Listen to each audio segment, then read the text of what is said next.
Everyone ready to nearly go?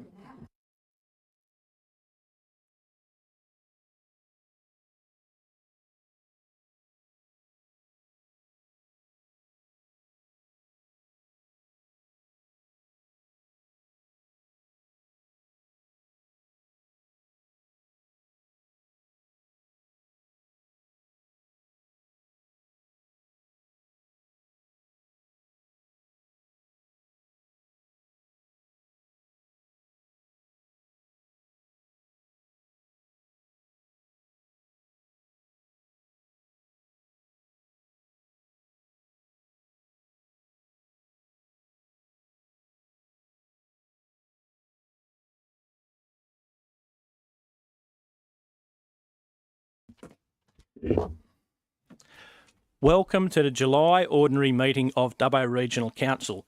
I advise that this meeting is being streamed live to the internet.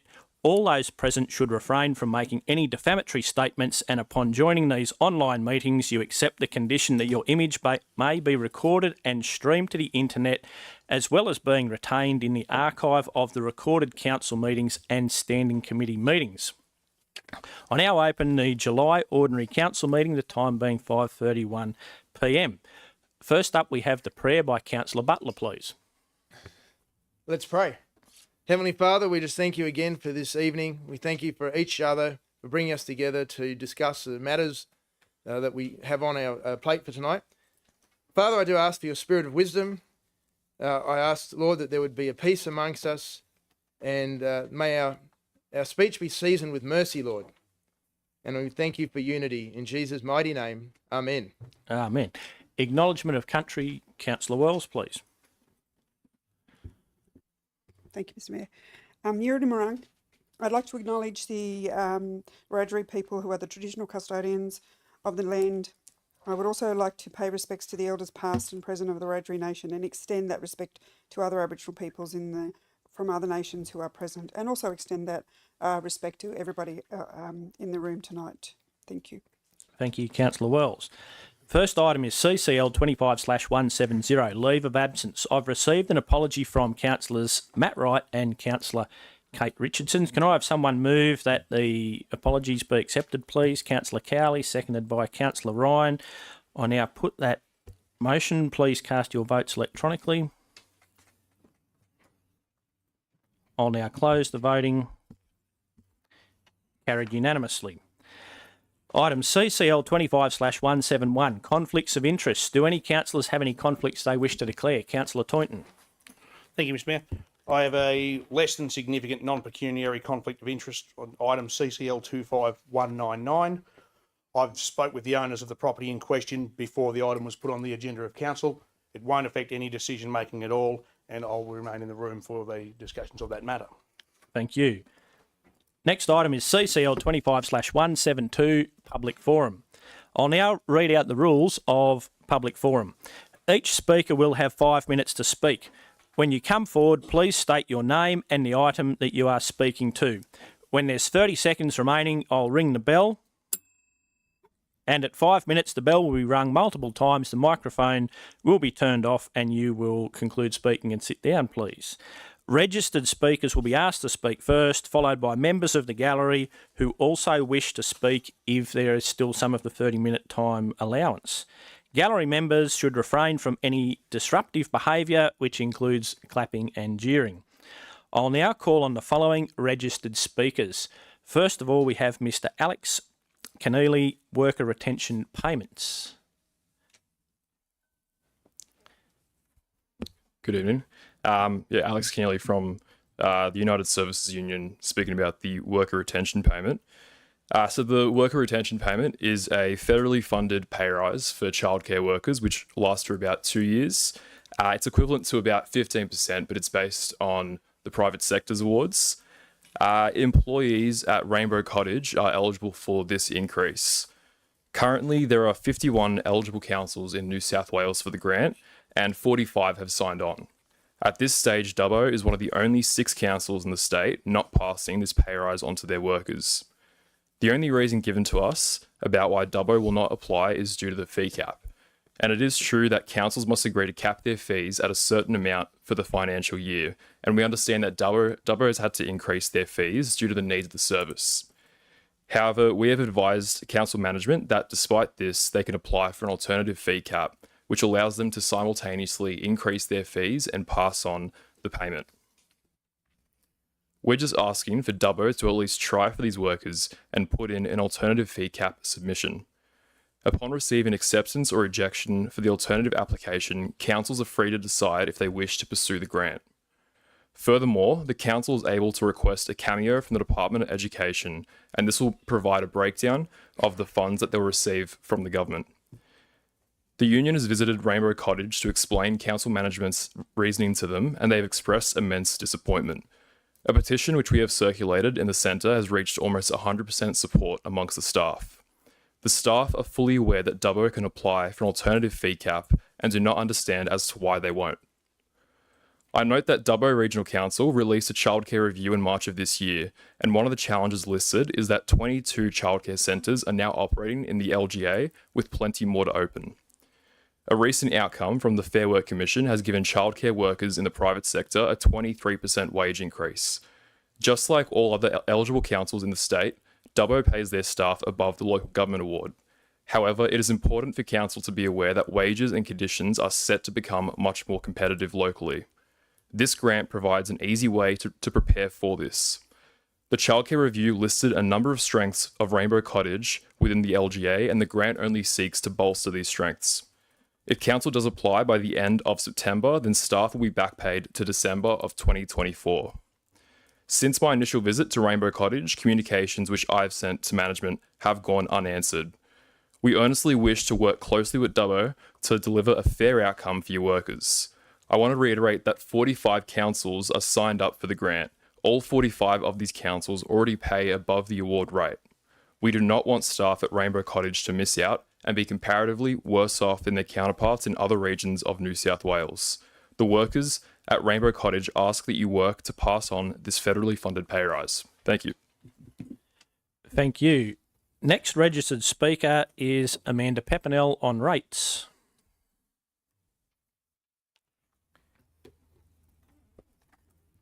Good evening, everyone. My name is Amanda Pepinell.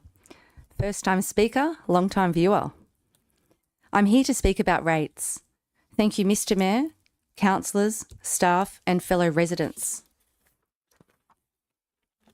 I stand before you not just as a ratepayer, but as a voice for dozens of concerned citizens across our region who feel increasingly sidelined by opaque processes, inconsistent service delivery and lack of meaningful accountability within Dubbo Regional Council. We pay our rates expecting fair, transparent services. Instead, we face no receipts for rates paid unless we log onto an online portal with a history of a data breach. This compromises public trust. And computer literacy is also important for people to be able to access the data with rates that are due or what they've paid. Smart water meters failing across the community, resulting in estimated bills and overcharges with little recourse for verification. A rubbish collection system that requires booking in advance, only to find limited time spots, missed pickups, and inconsistent communication. Residents have shared some alarming feedback, and I will just list three. One family pays $14,000 in rates annually for a rural property, yet receives no water, sewerage, waste, or waste services. Another was billed the full amount for a red bin upgrade mid-financial year despite pro rata clauses in council's own fee schedule. A local committee volunteer was denied a basic hard copy of the draft budget operational plan without payment, despite dedicating personal time to council-led community efforts. And there is more. Just three examples there of different varieties.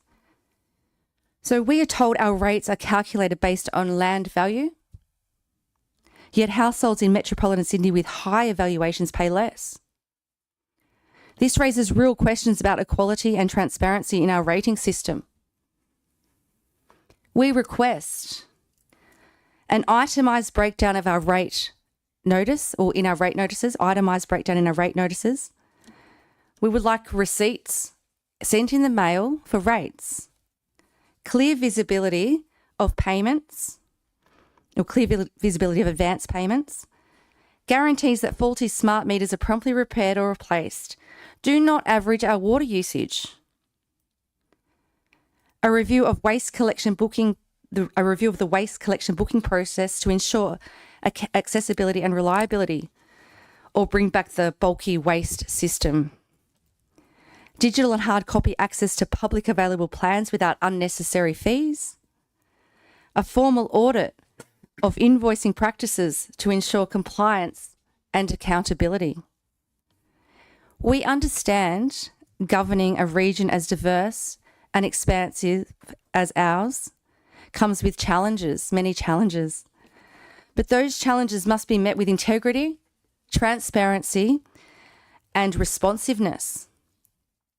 I'm compiling these issues for submission to DRC and the Office of Local Government. But I hope tonight's meeting will be the beginning of renewed accountability, starting right here. Let us not forget, we are not just paying for services, we are investing in our community. It's time that investment was respected. Thank you.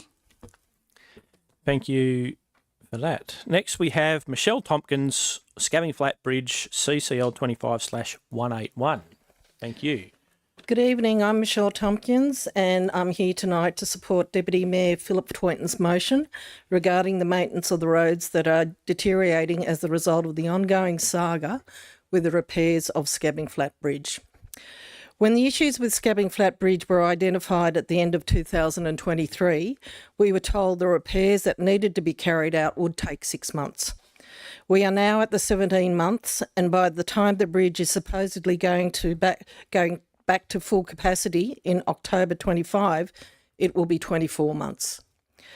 However, the focus on the October deadline is to cater for this year's harvest, so we do not have a third harvest without a bridge. Once the harvest is over, the bridge repairs commence again, and again, we don't know how long they're going to go for. It is clear that Transport for New South Wales do not know what they are dealing with, even though they claim they do.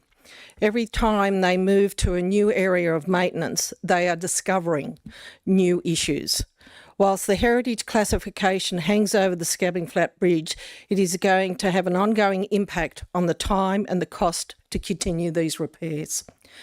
This is something totally outside Dubbo Regional Council's area of responsibility. However, it is impacting the condition of the surrounding roads, and the roads are Dubbo Council's responsibility. They are deteriorating and damages are being occurred. My long-suffering creek crossing brother, Cameron, who presented at the recent council meeting, now adds a river to his suffering, was on Terrabella Road and met a truck and had a rock come through the windscreen and land on the passenger's seat.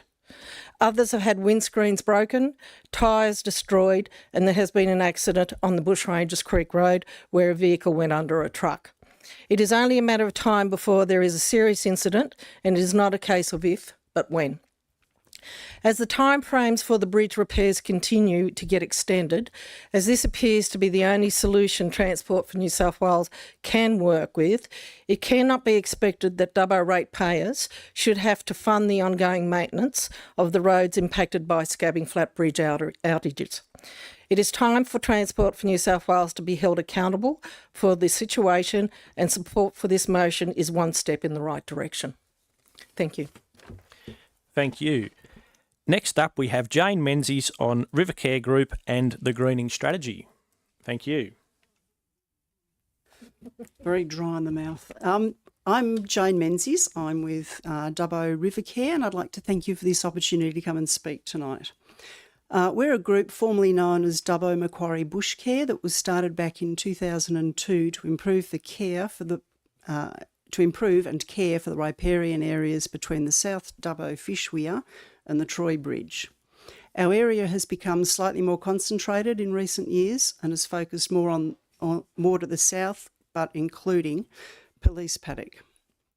We operate on both sides of the river. We have about 35 members and anywhere from half a dozen to a dozen members turning up fortnightly to eradicate weeds, plant and/or maintain native vegetation and collect rubbish. We're proud of what we do, but of course struggle to keep on top of the weeds along the banks. You would be aware of the current state of our riverbanks and the alarming erosion that is occurring due to the increase in flooding events.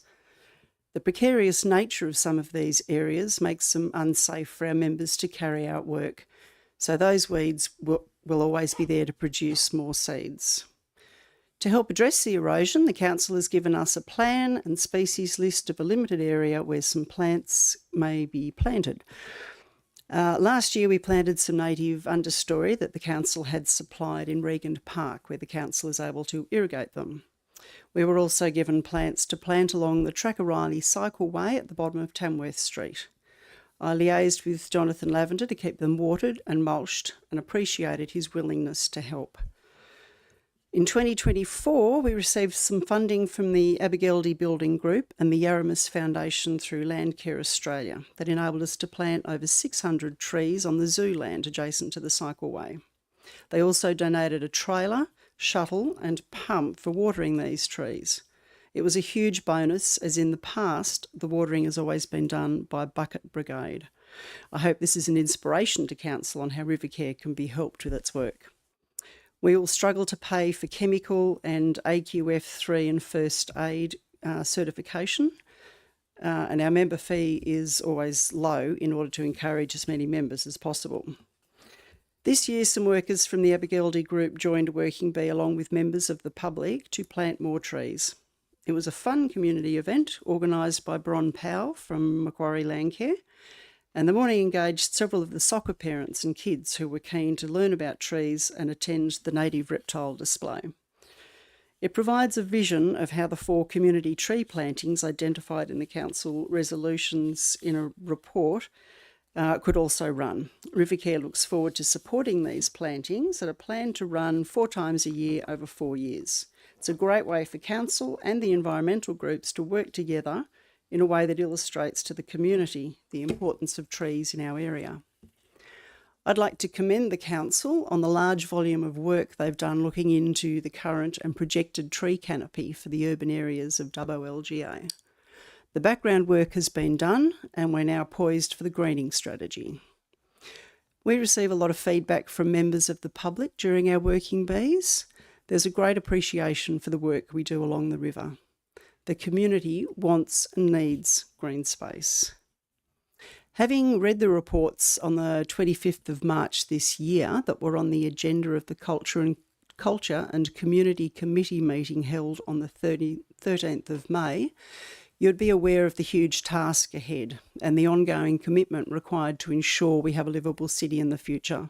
The 2 studies quoted within the report predict a warming of at least 2.1 and up to 5.7 degrees. The current European summer has seen tourist attractions shut in the middle of the day as people swelter in temperatures to which they are not accustomed. In a study published last Wednesday, it was revealed by Reuters that in the 10 days prior to July 2nd, 2,300 people died across 12 European cities due to heat stress during a severe heat wave, with 1,500 estimated to be due to climate change. We need shade and we need lots of it if we're to survive in our cities. Rivercare looks forward to working harmoniously with Council to continue our contribution towards a healthy canopy cover. The Dubbo Needs Trees group will be eagerly watching DRC's next moves. Thank you. Thank you very much. There is a little bit of time remaining in the public forum. If there was anyone else who would like to speak on a matter, please step forward, state your name and the item, and the same rules apply for up to 5 minutes. Thank you, councillors, Mr. Mayor and staff. You probably know my name by now. It's the time I've been in here, but I'd just like to commend the council. Jacob Perry. Oh, Jacob Perry. Yeah, sorry, I'm getting out of myself a bit. So I'd just like to thank the council recently for doing the hard yards, getting the funding sorted for the Duke of Wellington Bridge in Wellington. It's good to see council working proactively with the community to get these sort of things done.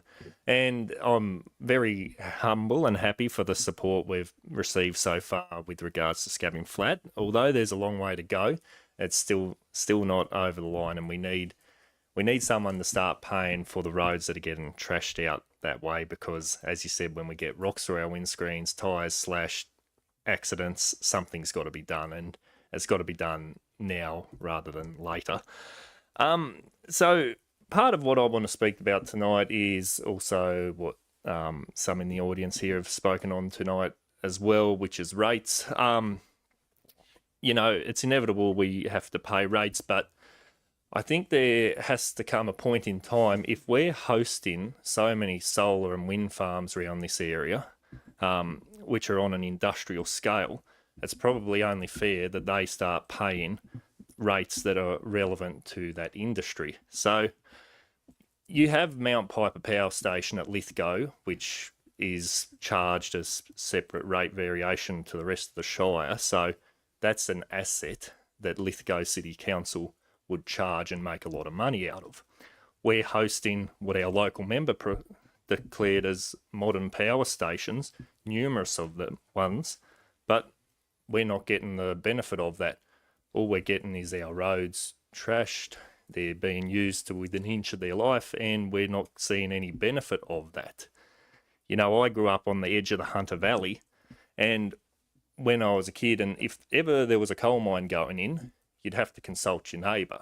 You couldn't just plonk a coal mine in there willy-nilly, but we seem to be able to plonk a wind farm here, a solar farm there, etc., etc. That's not fair, but I know that's out of the council's control, but we can at least say and follow the lead of Midwestern Regional Council and say enough is enough, because I think we are hosting our fair share of solar and wind farms around here. And if you go along Maryvale Road, you can see, for example, the bare minimum some of these companies put in. You go from bitumen to dirt to bitumen to dirt to bitumen to dirt. You probably think I'm making it up, but you need to have a drive out there. This is not bang for buck. We deserve more than this. And as someone who's lived on a dirt road before, where you have bitumen than tar than bitumen than tar, your road at the edge of the tar gets destroyed eventually, one way or another. So I don't see the logic in that. It'd probably be better if that road was sealed entirely, but I am a strong believer that council should really consider, because I'm no rocket scientist, but I don't think these companies would be short on money. It's probably only fair that they are charged and rated accordingly, because these are not farms, these are not solar or wind farms, these are industrial scale power stations, and I think we should have a long hard look and go along with that. And on a final note, I'd just like to again thank the council for its proactive steps lately. There's been a lot of good things happening, the Duke of Wellington Bridge namely, and other things like the upgrades on Arthurville Road, but I just applaud you to look that extra bit further. Thank you very much. Thank you. There's still enough time for one or two other speakers if anyone has a burning desire. No? Thank you very much for your attendance and speaking in public forum. The next item is CCL 25/173, confirmation of minutes, ordinary council meeting held 24 June 2025. So I have someone to move that, please. Councillor Chowdhury, seconded by Councillor Cowley. Thank you. Councillor Chowdhury, would you like to speak to that? No, thank you, Mr. Mayor. Thank you. Any other debate? I'll open the voting. Please cast your votes. I'll now close the voting. Carried unanimously.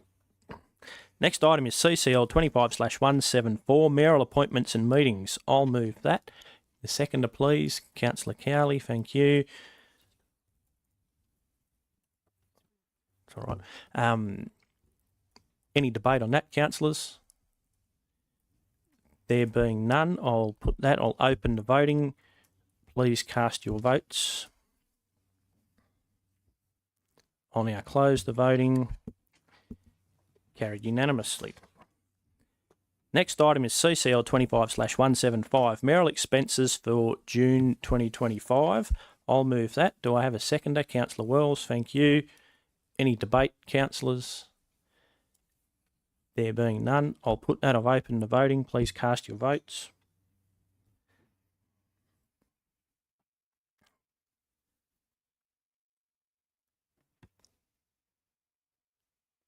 I'll now close the voting. Carried unanimously. CCL 25/176, investments under section 625 of the Local Government Act for June 2025. Do I have someone to move that, please? Councillor Chowdhury, thank you. Seconded by Councillor Wells, thank you. Councillor Chowdhury, would you like to speak to that at all? Thank you, Mr. Mayor. I just make a comment. It's good to see this extra income is coming through, and hopefully that income will benefit to our community. Thank you. Thank you. Further debate or comments, councillors? There being none, we'll put that motion. I've opened the voting. Please cast your votes.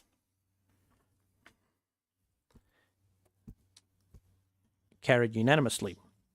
CCL 25/177, monthly reporting snapshot for councillors June 2025. Do I have someone to move that, please?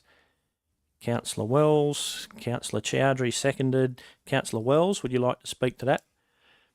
Only to say that it's a lengthy, good report. Thank you. Thank you. Any other debate, councillors? Councillor Butler? I'd just like to see, I still think the call wait times and the call, what do they call it when it drops off? Abandon, that's the word.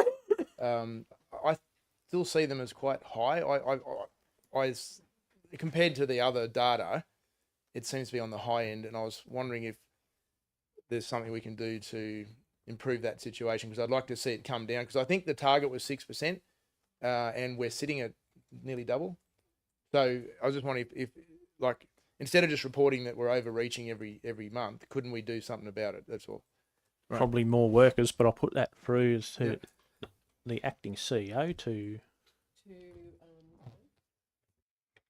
Thank you, Ms. Acting CEO, and thank you very much for the question. Councillor Butler, we absolutely endeavour to meet our service targets, and we are skating there above our call within 60 seconds, but definitely over in terms of our abandon rate. Staffing levels are an issue for us at the moment. We're carrying 2.2 FTE vacancies, which we are currently recruiting for. So we would like to see those people come online and hopefully see a decrease in the ones we want to decrease and an increase in the ones we want to increase. Also, some planned and unplanned leave over the period as well. But yes, it is something that we are actively at work on. It probably will take a little while for new staff to come up to speed and be as, super fast and efficient as they would like to be. But definitely the team and the managers there have this fully in their focus. Thank you. Thank you. Councillor Chowdhury and then Councillor Cowley. Thank you, Mr. Mayor. I think this is a fantastic report, and I'll encourage to the community to have a look and send us some question if you need to clarify. So through you, Mr. Mayor, there's a DRC and me. I personally use that platform, and it's fantastic to get some quick response. But still, I can see it's below 20%. So, is there any Facebook initiative council can do to educate our community to make it more usable? Thank you. Thank you. The acting CEO. Thank you, Mr. Mayor. I'll put that through to the relevant director, Ms. Brown. Thank you. Through you, Ms. Acting CEO, thank you very much for the question. Councillor Chowdhury, definitely would like to continue to build the number of people who are aware of that service and the self-service nature of the service, and we continue to promote that.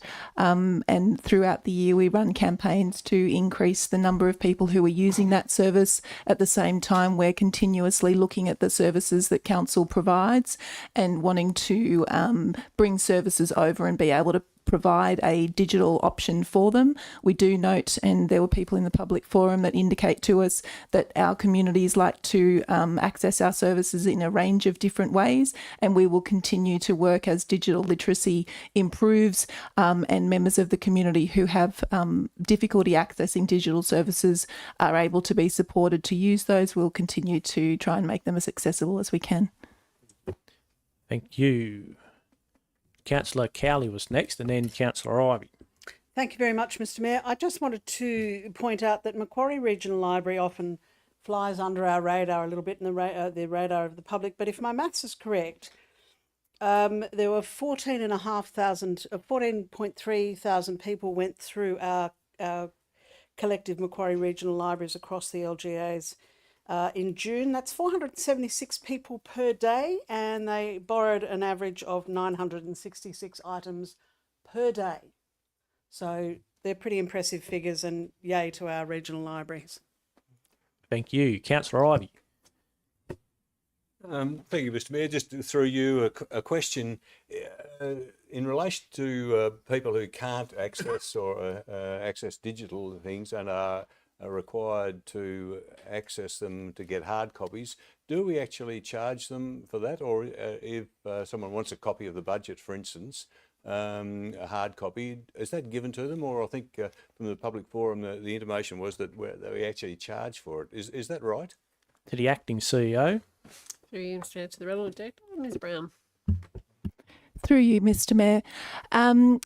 Thank you, Councillor Ivey. That there was a particular request for our delivery program, operational plan and budget to be in hard copy for a specific user, and I think that's what the person, Ms Pepinell, was referring to, but I can't be 100% sure, obviously, because she didn't reference it. But that was a ream of paper worth of documentation. We had it on public display, and the opportunity for members in Dubbo and Wellington to sit with those documents at a number of locations, our Wellington Administration Building, the Wellington Library. So we are certainly making our documents available for the public to use, and we offer them on an individual basis to be available digitally, and then if we do above a certain threshold, start charging to, I guess,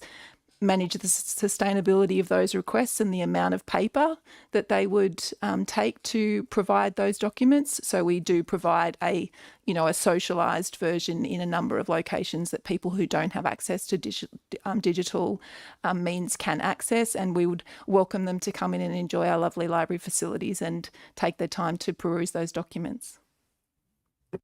Thank you. Thank you. Councillor Toynton. Thank you, Mr. Mayor. I'm just looking at page 64 of the document where we've got web chat satisfaction by month, and I'm noticing that the graph between September to December follows the exact same pattern as the March to June. Is that a programming thing, or is it a certain individual or certain parameters that exist only at that time? It's just interesting that it follows the exact same pattern. I just wonder if there was a reason for that. To the acting CEO. Through to Ms Brown. Through you, Mr. Mayor, I'll take that question on notice and get that back to you in Hot Topics. Thank you. Anything further, councillors? If not, we'll go back to Councillor Wells for right of reply to anything there. Thank you, Mr. Mayor. I need to say that I agree with all of the questions. Thank you. Thank you. Councillors, we'll now put that motion. I've opened the voting. Please cast your votes. I'll now close the voting. Carried unanimously. The next item is CCL 25/178, report of the Infrastructure Planning and Environment Committee meeting 8 July 2025, moved by Councillor Butler, seconded by Councillor Chowdhury. Councillor Butler, would you like to speak to your motion? No, thank you, Mr. Mayor. Thank you. Any other debate, councillors? There being none, I'll open the voting and put that motion. Please cast your votes. I'll now close the voting. Carried unanimously. The next item is CCL 25/179, report of the Culture and Community Committee meeting 8 July 2025. Councillor Wells going to move that, save and accept CCC 25/32, the Aquatic Leisure Centre fees. And CCL 25/179 to be, Mr Mayor, removed. What was that one, please? So CCC 25/32, that was one you just mentioned, sorry. 32, yep, righto. That's moved, seconded by Councillor Dickerson, I take it? Yep. Councillor Wells, would you like to speak to anything in that? No, thank you, Mr Mayor. Thank you. Any other debate, councillors? There being none, we'll put this. I've now opened the voting. Please cast your votes. I'll now close the voting. Carried unanimously. Councillor Wells, can you move just CCC 25/32, please?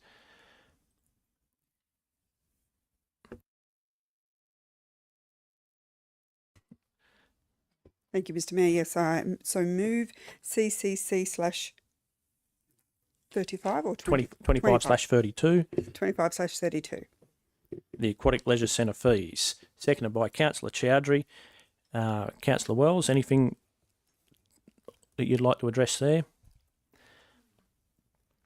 No, thank you, Mr Mayor. Thank you. Councillor Dickerson. Thank you, Mr Mayor. It was really just to make sure we got the information correct in the public sphere.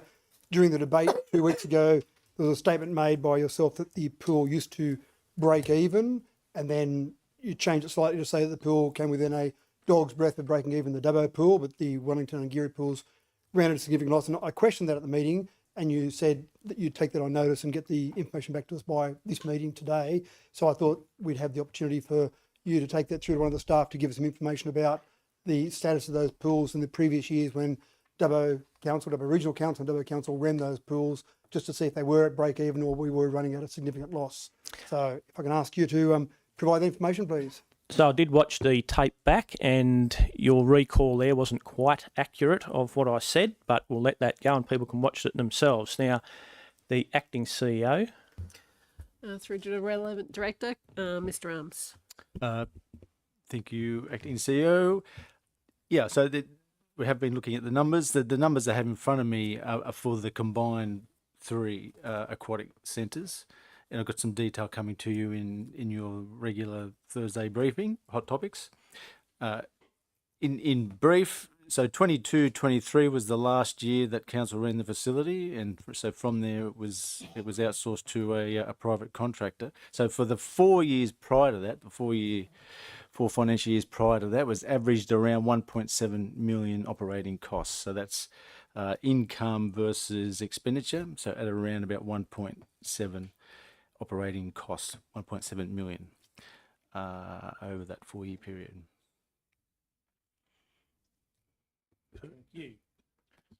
Thank you.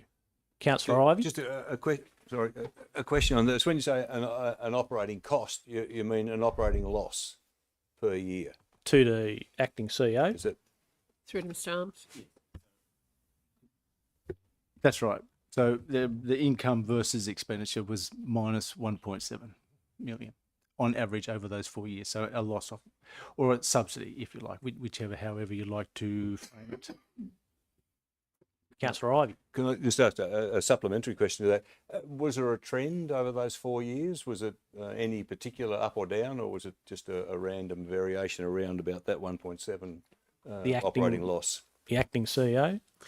Through to Mr. Arms. Thank you. More the latter, Councillor Ivey. So 1.6, 1.8, 1.8, 1.7 in very basic terms. Yeah, so thank you. Dickerson. To follow on then from that, so that's, thank you, Mr. Arms. And I actually also watched the tape, Mr. Mayor, just to make sure that I wasn't misquoting you. So I'll quote that. Dubbo Council ran the Dubbo pool at, well, break even a few seasons ago, and most of it came from the canteen. And when I questioned the break even, because I didn't think it was correct, I thought the figures that Mr. Arms was quoting there were close to the fact, which I don't consider to be break even, a average of $1.7 million loss. You then went on and said that that was on the 3 pools in total.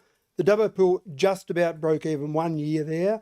The Geary pool and the Wellington pool ran at a significant loss, but the Dubbo pool broke even within a hair's breadth of breaking even, mainly from the canteen.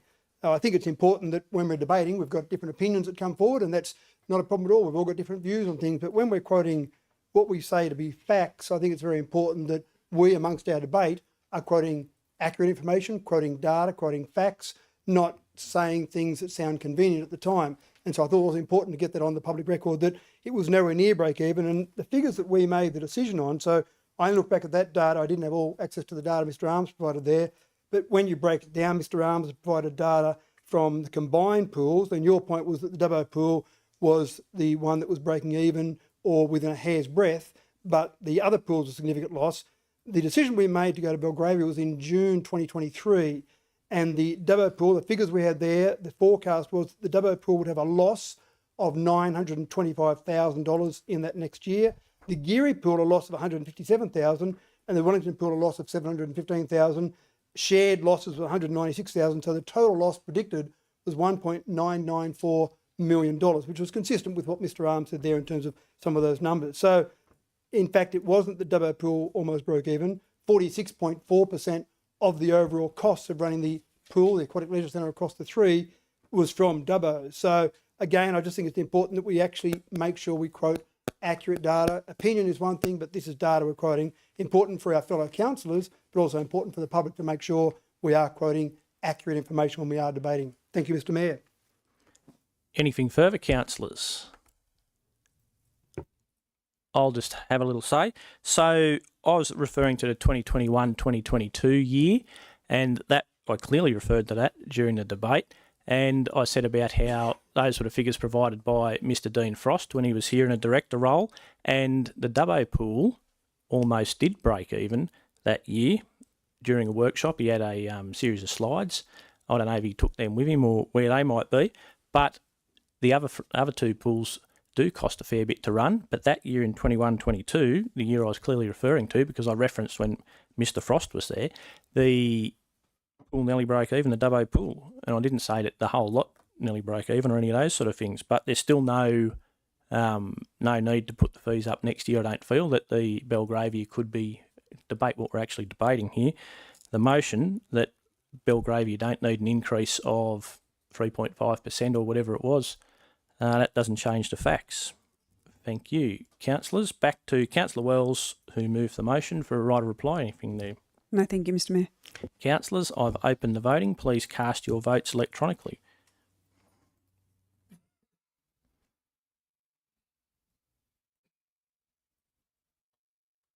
I'll now close the voting. Carried 8 votes to 1. Next item is CCL 25/180, report of the Corporate Services Committee meeting 8 July 2025. Moved by Councillor Chowdhury, seconded by Councillor Wells. Thank you. Councillor Chowdhury, would you like to speak to that motion at all? No, thank you, Mr. Mayor.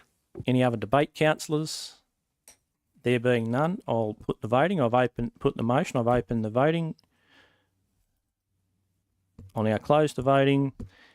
Carried unanimously. CCL 25/181, Scabbing Flat Bridge. Councillor Toynton, notices of motion. You've moved that. Do you want to read it? Thank you, Mr. Mayor. So the notice of motion is, just the short version of it is that the CEO write to the Minister for Regional Transport, Minister for Roads, and the Regional Director West in Transport for New South Wales to fund repair works to the impacted local and regional road network as a result of the weight limit on Scabbing Flat Bridge that is rapidly approaching 18 months, and it was supposed to only be 6. Right. Thank you. A seconder, Councillor Cowley. Councillor Toynton, would you like to speak to that motion? Thank you, Mr. Mayor.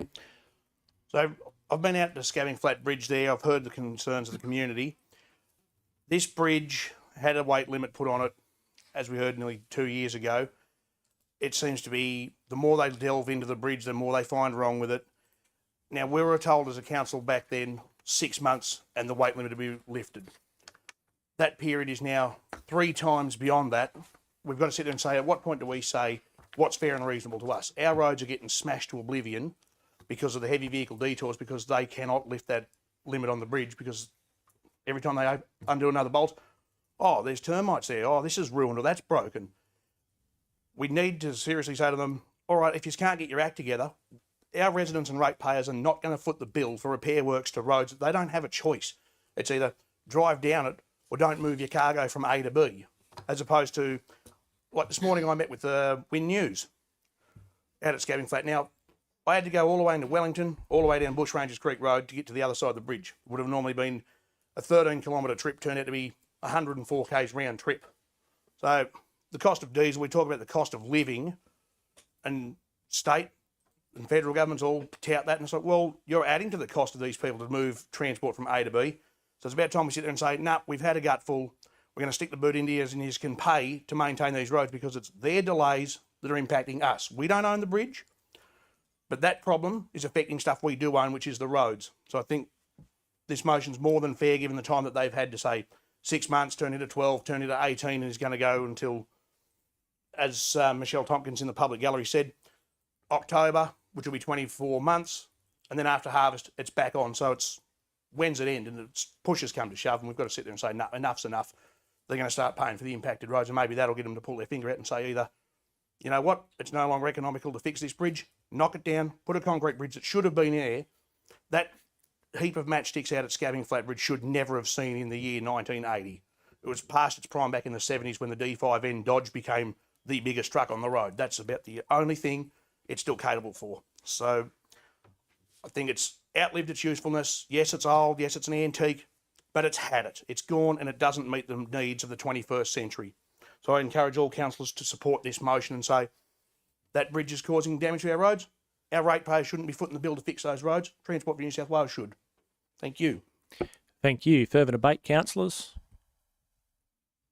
Councillor Ivey. Thank you, Mr. Mayor. Look, yeah, obviously I support the concept, but could I just seek clarity, and perhaps could we just read out exactly what the motion is? Because I think the motion, as we've been presented with, doesn't portray the correct message. But just what is the motion that we're voting on? As written, Councillor Toynton, you got it there in front of you. Yes, so it's on page 93 of the business papers. And just read it again, can you please? So the ultimate, so the motion, word for word, from when I put on those on that page. Dear Murray, notice of motion, Scabbing Flat Bridge. Essential repair works are continuing on the Scabbing Flat Bridge located over the Macquarie River on Arthurville Road.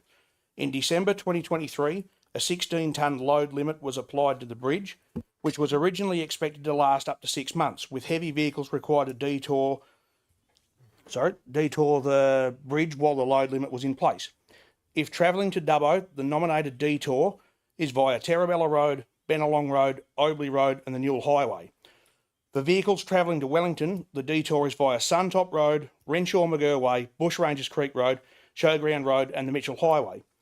With substantial change in the timeline for completion, noting that we are in July 2025, these detour roads, and in particular the local and regional roads, are sustaining damage due to the increased usage by heavy vehicles due to the load limit for Scabbing Flat Bridge. I'd like to place the following notice of motion on the agenda for the 22nd July 2025 Ordinary Meeting of Council, that the CEO write to the Minister for Regional Transport and Minister for Roads and the Regional Director West in Transport for New South Wales to fund repair works to the impacted local road and regional road network. Yours faithfully, Philip Toynton, Councillor. Right, just that will stop after regional road network. That's the motion. Yep. Sorry, as I understand it, that's the letter, but the motion is the last paragraph. Last bit, yeah. Councillor Toynton went all the way, but yeah. So the CEO right. Councillor Toynton read was the background and the support for the motion, but I just think that the motion as it's there doesn't portray really what he wants. It's saying that we've got to write to the Minister about impacted local and regional road network. The motion itself doesn't refer to Scabbing Flat Bridge. But the letter will.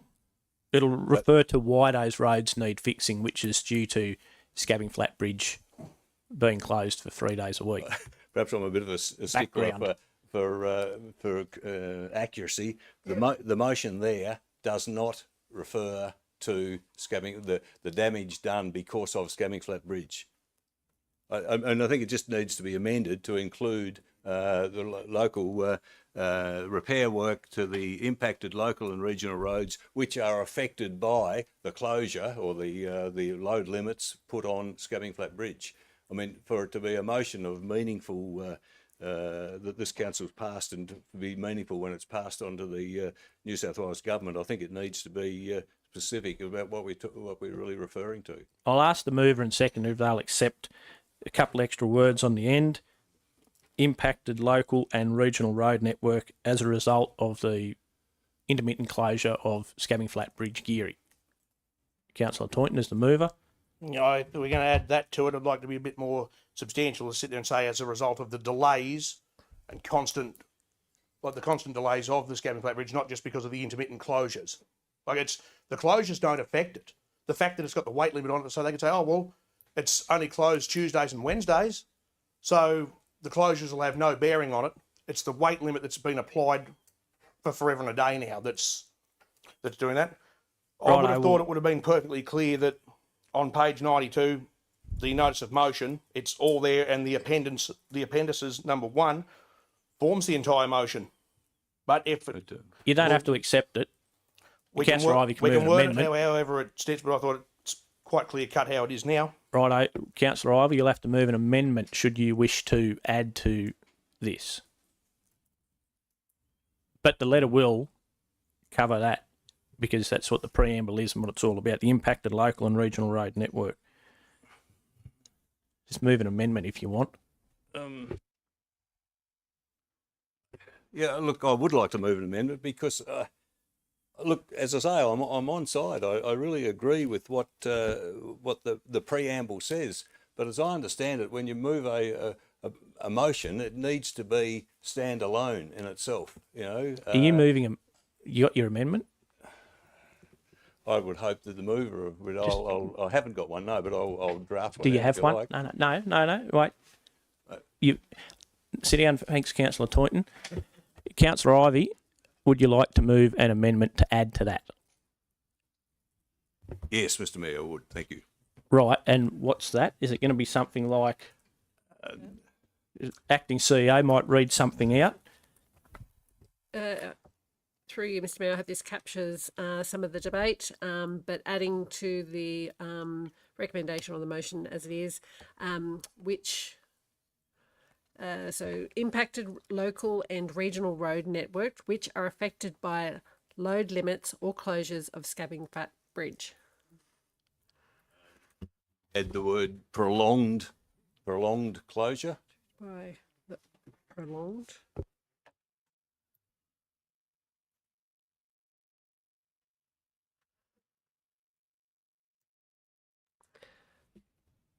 Read it out again, can you please? Yes, so I'll start with, through you, Mr. Mayor, the impacted local and regional road network which are affected by the load limits or by prolonged closures of Scabbing Flat Bridge. I think prolonged needs to go before the load limits because that's part of the problem. Yeah, so the prolonged imposition of load limits and closures, enforced closures of the Scabbing Flat Bridge.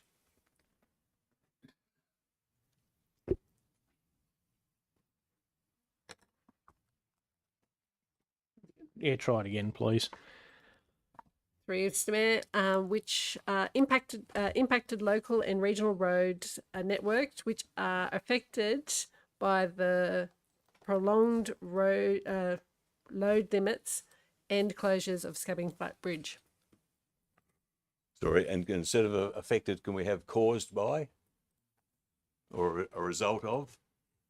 Do we need to have a 2-minute adjournment to sort this out? I think we if you don't have anything. Try it again, please. If you're ready for it. Which are as a result of prolonged load limits and closures of Scabbing Flat Bridge.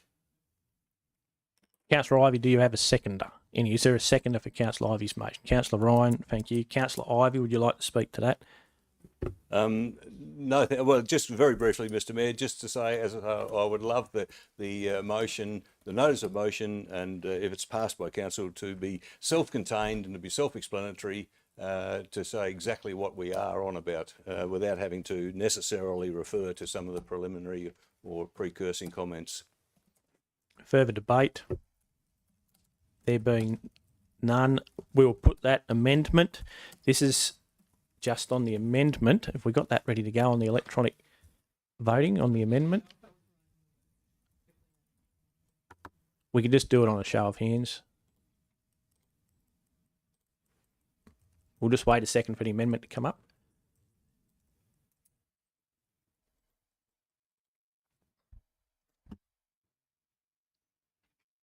Here we go. This is the vote on the amendment, electronic voting. On Councillor Ivy's amendment, I've opened the voting. Please cast your votes.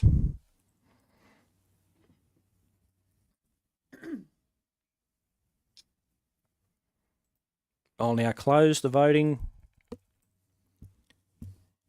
Carried unanimously. Good.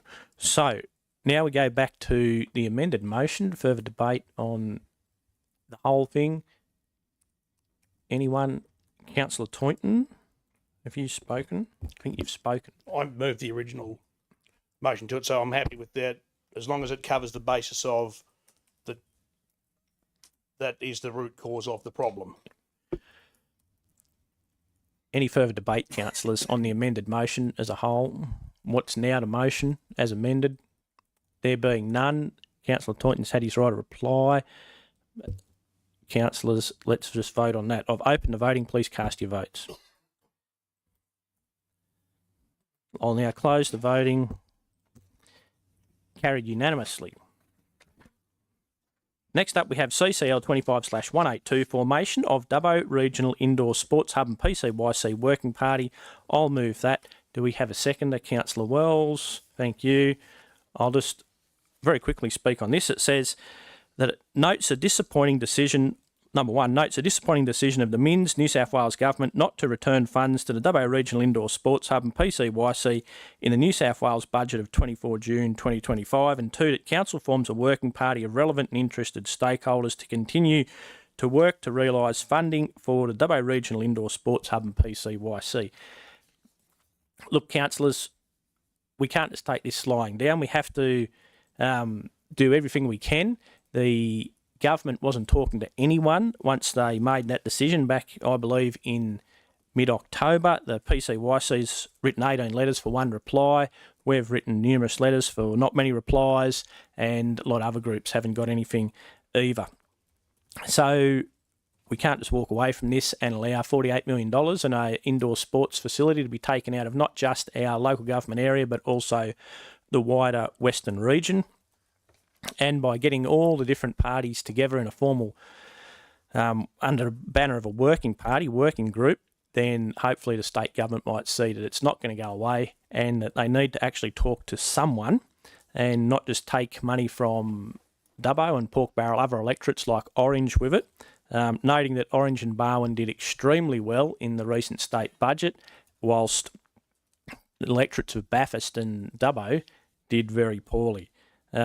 So talking to a lot of groups, everyone's keen to be involved in it, and let's keep this ticking along and see if we can get some funding somewhere. Even if we could get some money back, like $10 million, then we've got a chance to parlay that into one of the federal grants and be able to double it. $20 million probably nearly do the job, not being a quantity surveyor, but talking to a few people. Further debate, councillors. Councillor Wells. Thank you, Mr. Mayor. And look, I will 100% support this. It's an absolute desperate need for our community to have the Dubbo Sports Hub, and great to see that we're going to have a working party, hopefully, to advocate for that. I'm curious, though, about how we establish the working party. What will the governance look like behind that? How do we motivate the working party to, sort of get things done, because you want to make sure that it's working. Thank you. Take that as a question. The director provided an answer Ms Brown provided a very good answer a week or so ago, where the team has prepared some of the information here. A working party could be established in line of the community engagement group's framework under the reference group style, more informal, highly flexible to meet the purpose of the group. So it's to basically get everyone together and say to the government, we've got a formal working party here, all these different organisations. We're not just one-on-one. You can't just single us out. You need to talk to us as a group. And we are serious about this. So it'll be more than just Dubbo Council, be local communities, community groups that the Minister said she had already begun speaking with, but hadn't. The local council, which she said she'd already begun working with, that she hadn't. But also Western councils as well, if they'll be on board, like a seat at the table. Develop a charter, sets out a clear purpose for the group, any specific operational elements, seek expressions of interest or invite people or a mix of both to fill membership positions. We have a dedicated Your Say page, just like the other normal groups. But through the acting CEO, I'll flick it over to the director for anything that I missed there from her very comprehensive email to me earlier. Through you, Mr Mayor, just to reiterate that the proposed working party could definitely be established under the adopted engagement framework, so we wouldn't need anything new. We have the reference group style, which would lend itself to this type of activity, and given that it would be a group of council, then we have available to us the tactics that we would normally roll out that would make it able for the community to follow along progress and receive updates via a dedicated Your Say page. And yeah, so that just gives us those kind of opportunities if the group would so choose. Thank you. Anything further? Further debate, councillors? Councillor Chowdhury. Thank you, Mr. Mayor. I'll definitely support this, and I think it's a good initiative. But through, if you'd like to answer, I know you're working hard in the Parliament and lobbying in Parliament. So is that a stakeholder need to travel sometimes in Parliament with you to lobbying, or just like a reference group will be based in Dubbo only? Thank you. Based in Dubbo is the idea, but if we could get a meeting with someone down there where people we do a Teams meeting or travel, whatever people wanted to do. But it's really about saying we've got this group of dedicated people. You need to talk to us, not just ignore all of us individually. We're all united, all together. Councillor Dickerson. Thank you, Mr Mayor. I have said from the very beginning that I think we've taken the wrong approach to this, and as much as we need more sports facilities, I don't think we're taking the right approach. And I said that back at the very beginning, at the end of last year, when this process was started, and we are here after many assurances that this was the right approach. We are here now in July 2025 with still no progress, and you've made mention of some of the good funding that Barwon has received and Orange has received, and I note that those two areas have not had their local councils essentially attacking the state government, and maybe that's some of the reason that they have been more successful, because I don't believe attacking anyone, in particular attacking the minister, attacking the government, is the right approach to take. Even the language in this resolution that talks about the disappointing decision of the New South Wales government, even that sort of language from our council is disappointing for me. I can't support that type of approach and that type of language. It is interesting to go back a little bit. We were very much involved in this project, and it was the 10th of February 2020 that the then Council of the Day formally withdrew from the Regional Sports Infrastructure Fund agreement. That was an agreement that they were involved with the Charles Sturt University, with PCYC, to go ahead with this project, and the deed had been signed with that process. Now, I said previously, and I'll say it again, the one way to guarantee that money is going to be withdrawn, which it has been from this project, is if we change the project. And in fact, if you read the deed says that the department may terminate this deed immediately by, or going through that process, if the council applies the grant funding for purposes other than the relevant project. By moving this to a completely new project, it is a new project. So the state government really had no choice by the very deed that was signed to withdraw that funding. I still believe the process, the best process that would have happened, is that the actual project to go ahead originally at Charles Sturt University with PCYC, again, council had made that decision for whatever reason. I wasn't on council at the time, but for whatever reason they decided to withdraw. Then still the process to keep it at Charles Sturt University was the guaranteed way, because the deed had been signed and they needed to work out a way to deliver that on that project. Once it was moved, all bets were off, and the state government had to do the right thing with funds supplied by the community to say that project is no longer viable. You can't have an entirely new project think the example I gave before was you can't have a DA approved for one location, move it somewhere else and expect everything to be okay. So that was the way to guarantee the funds were withdrawn. Obviously the funds were withdrawn, but the process now really needs to go back and start in the normal process. Have the PCYC, have the plans, have those ready to go. Go and make application when there are grants available. I don't see any way, shape or form that a working party is going to help us progress to get any sort of funding there. We've got a Labor mayor now. That should put us in a very good position to talk to a Labor state government to able to be attracting funds to a particular area. And unfortunately, it seems to be the opposite has happened here, that we've lost funds since we've had a Labor mayor, which is, might be a whole range of reasons for that. But really, we should be in a very strong position. But I still believe attacking a minister of the Crown, attacking a state government is not a way for us to progress funding developments in our particular area. I would prefer to see us just work behind the scenes with PCYC, look for funding opportunities, make applications in the normal process, and I think we'll get better results than having an all-out war with the state government, who ultimately hold the purse strings for this and many other projects. Thank you. Councillor Toynton. Thank you, Mr Mayor. Just touching on a couple of things that Councillor Dickerson said. This was not a completely new project. This was for the Minister, which is Tara Moriarty, to approve a variation from one site to the other. So it was still the same project. It was still the same scope of work, is my understanding. So they've had no actual reason to pull the funding or the deed for that. So I don't understand why this wasn't to go ahead. Now, in I think it was 2020 that Councillor Dickerson made mention to the paperwork. That's all good and well, but in 2023, the state government at the election said we will recommit to this project. So it was all back on at that point. And now the Minns, Moriarty and Mookie government have decided to absolutely can the project. So I think it is a fair thing to say that is disappointing. I don't think there's any other language to sit there and say, without swearing, saying, you know, we are whatever. But this is, there's no other word to describe it. It is disappointing to the youth of our region and to anyone who would have used that facility. So I'll have you 100% support this motion. Thank you. Further debate, councillors. Councillor Ivey. Thank you, Mr Mayor.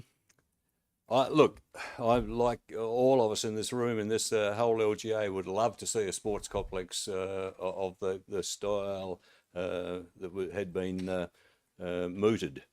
But look, I disagree with what Councillor Toynton just said. The fact that it was a completely change to the project, a project involving a university, the PCYC, and the government to build what would have been a second sports hub in the area. Suddenly became a project with no university involvement and a remodelling of an existing sports facility, so that we just ended up with one sports facility. That obviously, that Blind Freddie can say that is a separate, it's a change to the project. We end up with a different outcome than what was originally proposed. So I think to argue, to go, and I've said this before, as the Mayor will know, to go down the path of arguing that the government was wrong and it was really just a change to the project was a wrong approach. And look, I think the PCYC is fantastic. I'm on the advisory committee for the Wellington PCYC. They do fantastic services, but I think what the PCYC did in sort of negotiating separately to go away from Charles Sturt University and end up buying the Sports World facility was indeed a wrong approach. I think we would have been better off to have just sat back and really worked with the PCYC and to see what would be a better outcome in trying to retain or regain the funds that were lost. And so I love I support the concept of what we're trying to do, but I can't support this motion that says that the council forms a working party of relevant and interesting stakeholders to continue to work to realise funding for the Dubbo Regional Indoor Spuds and the PCYC. You know, why mention in this the PCYC? I think we'd be much better off to say, let's form some sort of a group to work towards documenting the need for a sports facility relevant funding sources to go back and really do a business case why Dubbo LGA regional LGA needs a sports facility. I don't think this this working party will do that. Thank you. Further debate, councillors? There being none, I'll have a right of reply.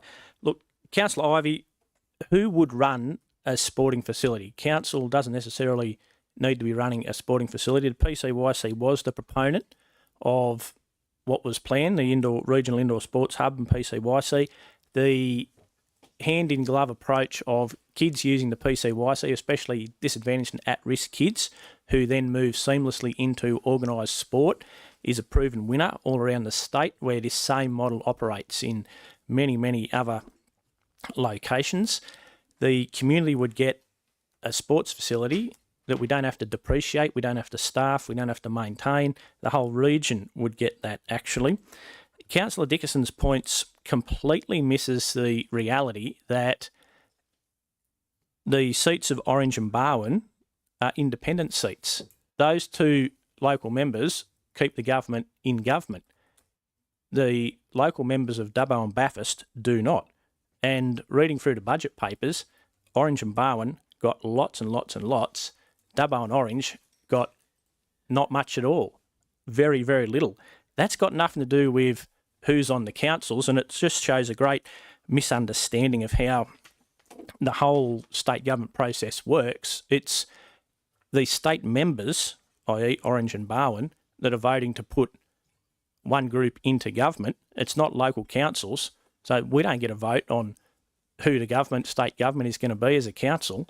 So when you're told by someone back in October that your money was gone and there's no chance of getting it back, then you can't just sit back idly and do nothing. You have to show that the community actually values this, wants this, and we're not just going to cop it. I note that Armidale Council and Glen Innes Council, before the last election, they had money taken away for a rail trail, fair bit of money. Actually, that was before the last council election, but nothing was ever said publicly by the looks of it there. And I'll note that that money hasn't come back. They just sort of took it in secret, lying down. But the decision was already made. It wasn't based at all on the merits of the project. It was basically based on, I believe, pork barrelling a couple of independent electorates. And it wouldn't have mattered what was said, what wasn't said, but it's very important to show that we're not just going to cop this lying down. We're not just going to go away. We are going to fight for our money, because it was this money, or the money for this area.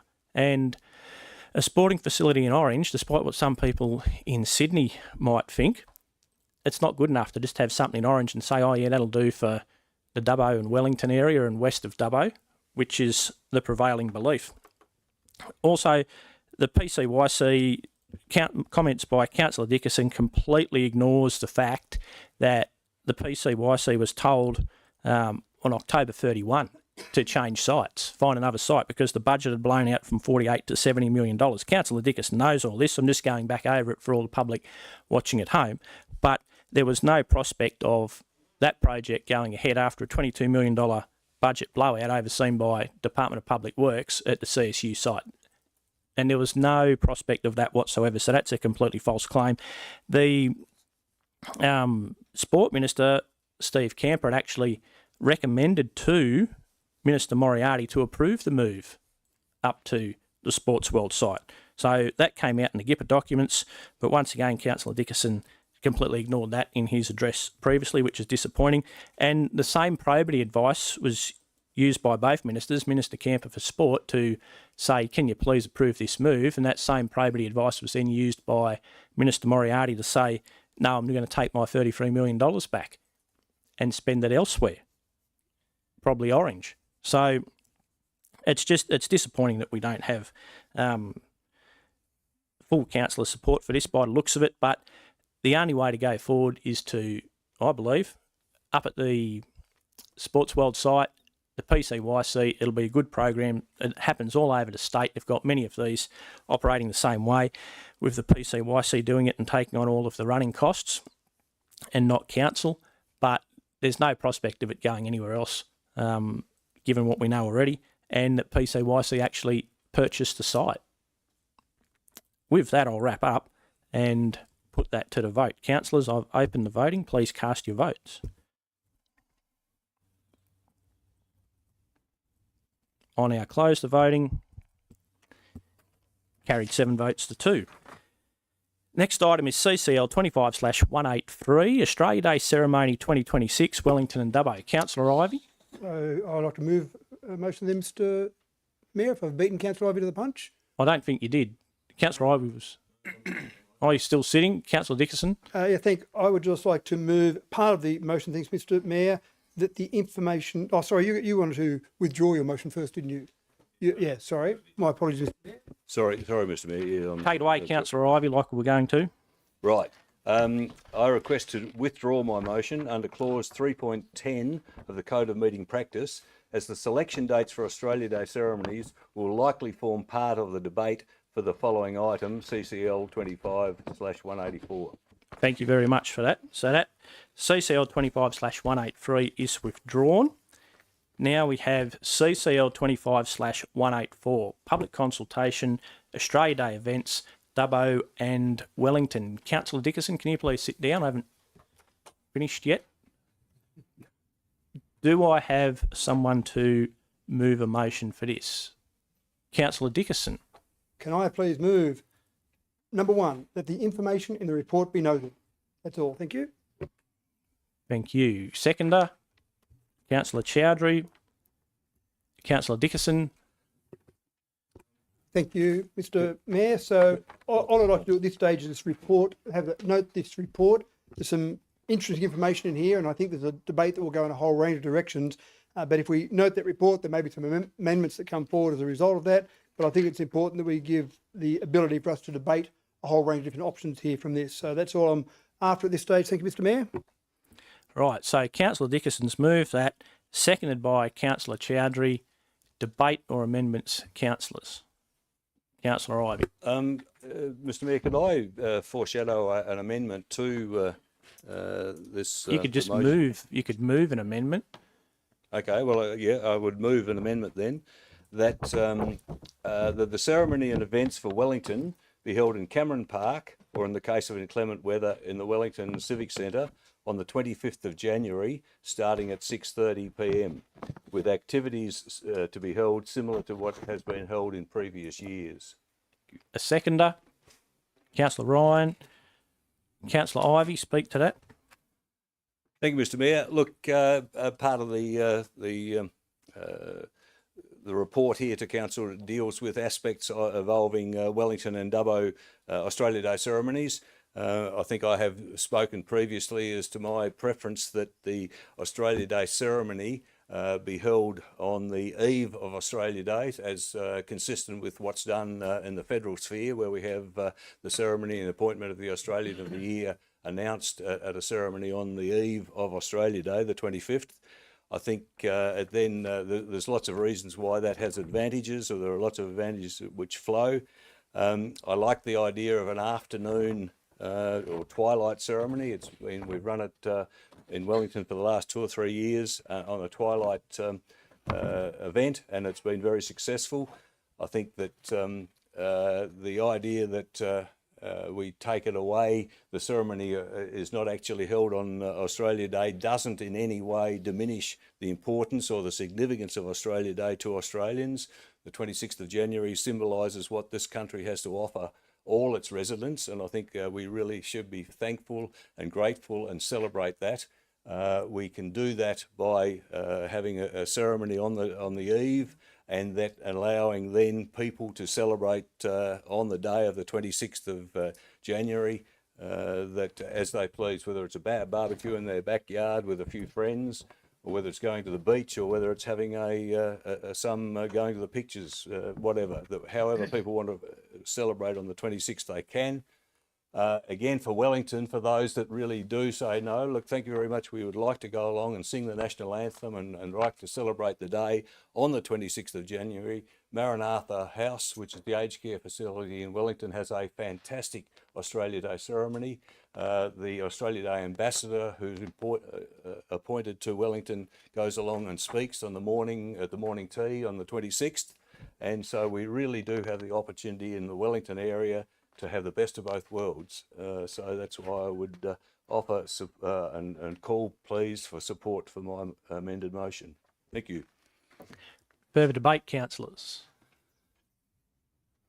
Councillor Toynton? I'd like to move an alternate motion, or foreshadow an amendment, rather, that the ceremony events for Wellington and Dubbo both be held on the 26th of January, one being the morning in Dubbo and Wellington being the evening, and alternate years Wellington gets the morning and Dubbo gets the evening service. The people of Wellington had this before the amalgamation. I don't think they should be put at a disadvantage because their previous council went into administration and was become Dubbo Regional Council. Right, thank you. So that's a foreshadowed amendment, should this one be lost. Any further debate on Councillor Ivey's amendment for the 25th? Councillor Wells? Thank you, Mr. Mayor. I think it's more of a question that I have. Councillor Ivey's amendment refers to Wellington only. Councillor Toynton's refers to both Wellington and Dubbo. And my question is around the Dubbo ceremony not being held on the 26th and wanting it to be on the 25th as well, for obvious reasons that I won't go into again. So, I think that, so would vote on this amendment, and if it was lost, then Councillor Toynton would move up his motion as foreshadowed. So Councillor Toynton's motion is to have both events held on the 26th. Yep. Which is... So if we resolve this one, or Councillor Toynton can move it anyway. Doesn't really matter what gets up until it's resolved. Then he wouldn't be able to move it afterwards. So Councillor Toynton's is both on the 26th. That's foreshadowed. That'll be dealt with later. This one's just for Wellington on the 25th. But if that's resolved, then we wouldn't be able to do the 26th. With Councillor Ivey's, my preference is to have the Dubbo ceremony at the same time and date on the 25th. That could be a point 2 after this one's done. Point 3. Because we've got the noted point 1, which I forgot about. Back to any further debate on Councillor Ivey's amendment of Wellington on the evening of the 25th of January. Councillor Ryan. Yeah, look, I will be supporting Councillor Ivey's amendment just because I am a Wellington man, Wellington Aboriginal man, proud Aboriginal man, and it gives people options. Like Councillor Ivey said, if people want to celebrate Straight A on the 26th, by all means, go for it. We have other places that do that, but if you want to celebrate it, sorry, I won't say celebrate it. If you want to come to the park on the 25th with the awards ceremony, by all means, we're not trying to change the date. We're just doing the award ceremony, 12 hours earlier. So, look, I'm all for that. It has been running in Wellington for the last 2 to 3 years, and it's been a success in my eyes. So, I'm not going to be one to try and change that. Thank you. Further debate on the amendment, councillors? There being none, Councillor Dickerson, right of reply. No, I think in general pretty much agreement with the amendment apart from the foreshadowed amendment, so nothing really for me to reply to. Thank you, Mr. Mayor. Thank you. Councillors, will vote on the amendment, which, is that right to go? The amendment is right to go, so this will be a vote on Councillor Ivey's amendment, which is for Wellington on the evening of the 25th. I'll open the voting. Please cast your votes.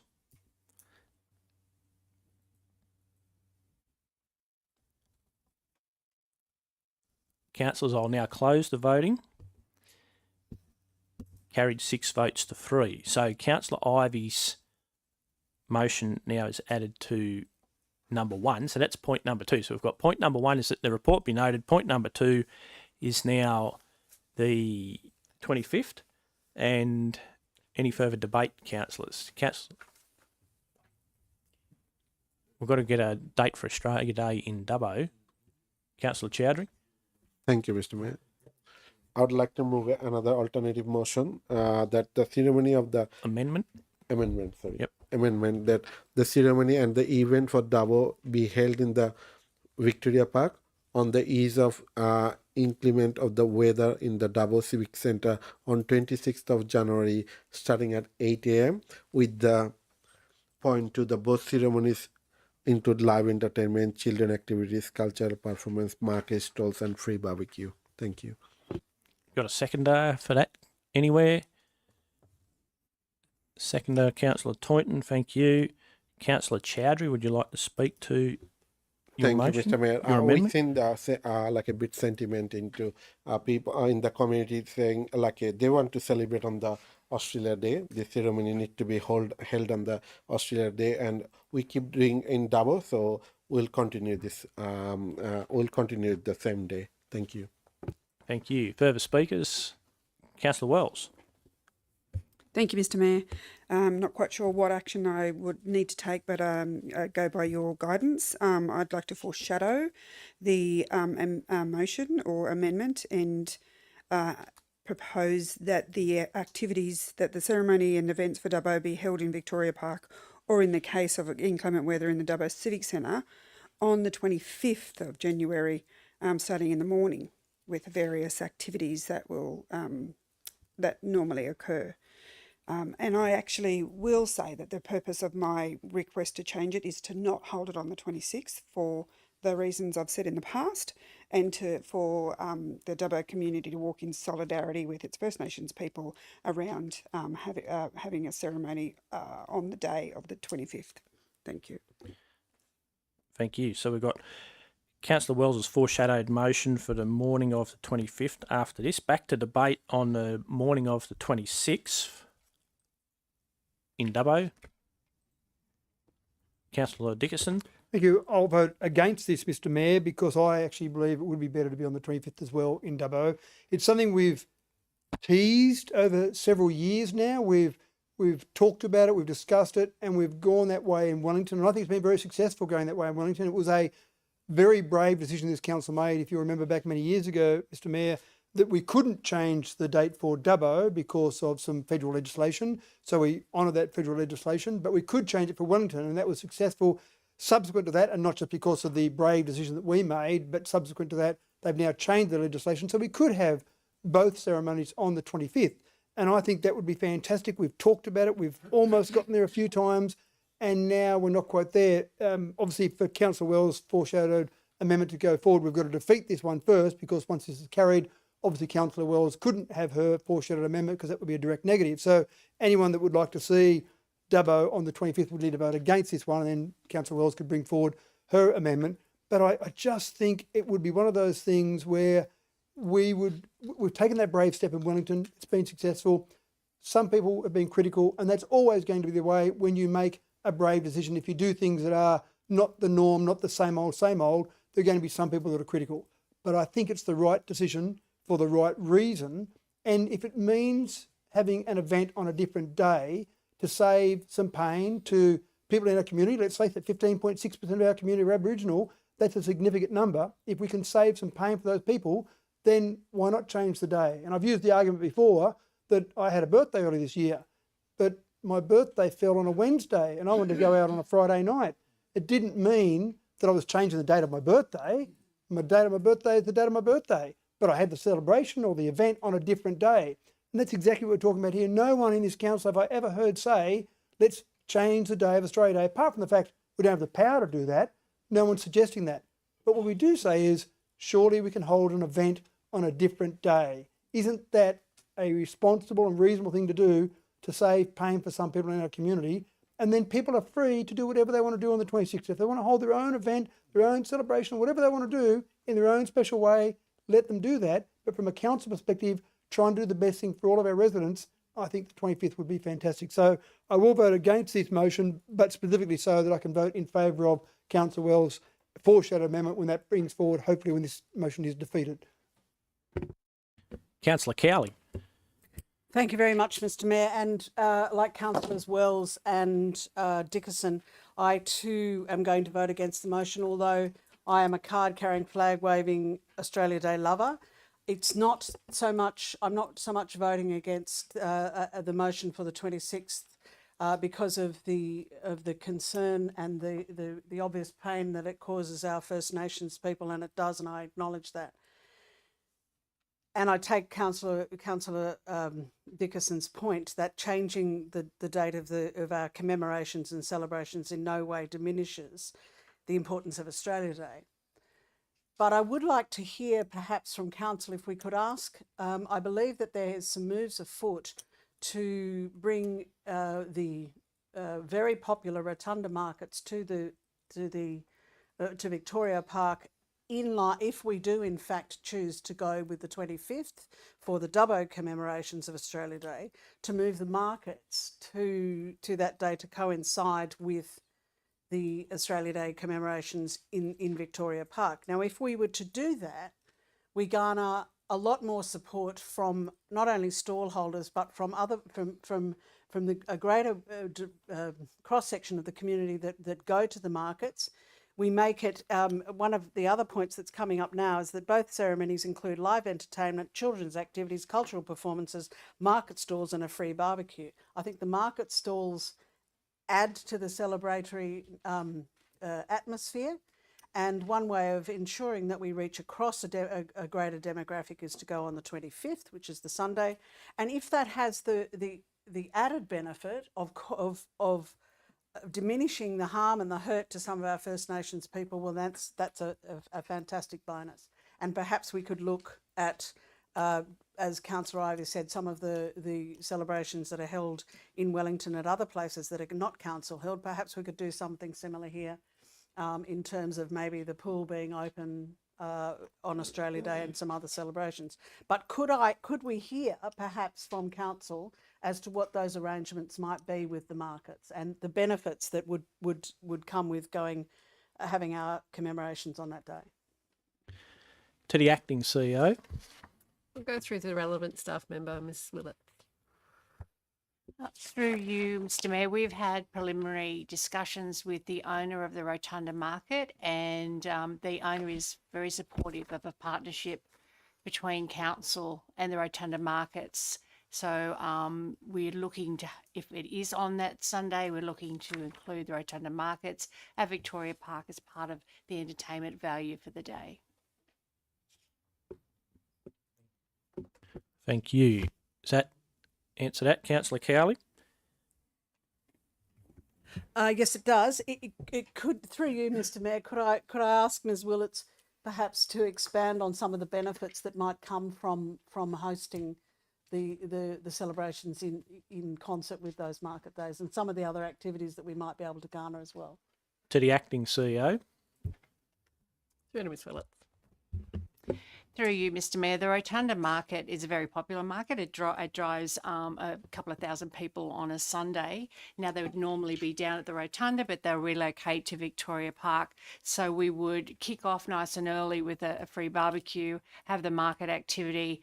The ceremony will go ahead. We'll also look to include some live music, maybe some busking, some cultural experiences, working with the local Orascon community. And also, if it's on that Sunday, it's going to be a lot easier to engage the local Indigenous community. So we'd be looking to do that as well.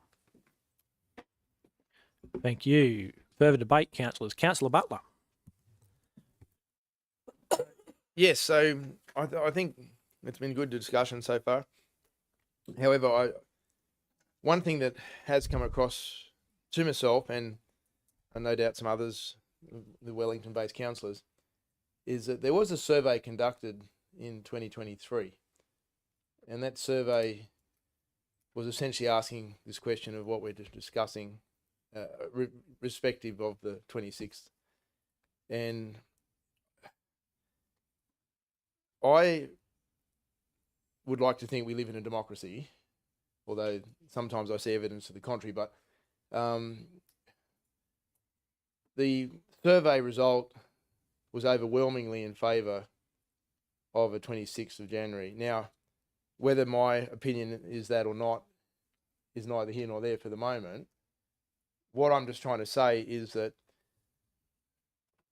we run a democratic process. We took a survey. The survey came back, and I've got the quote here, for Dubbo in particular, which is what we're talking about now.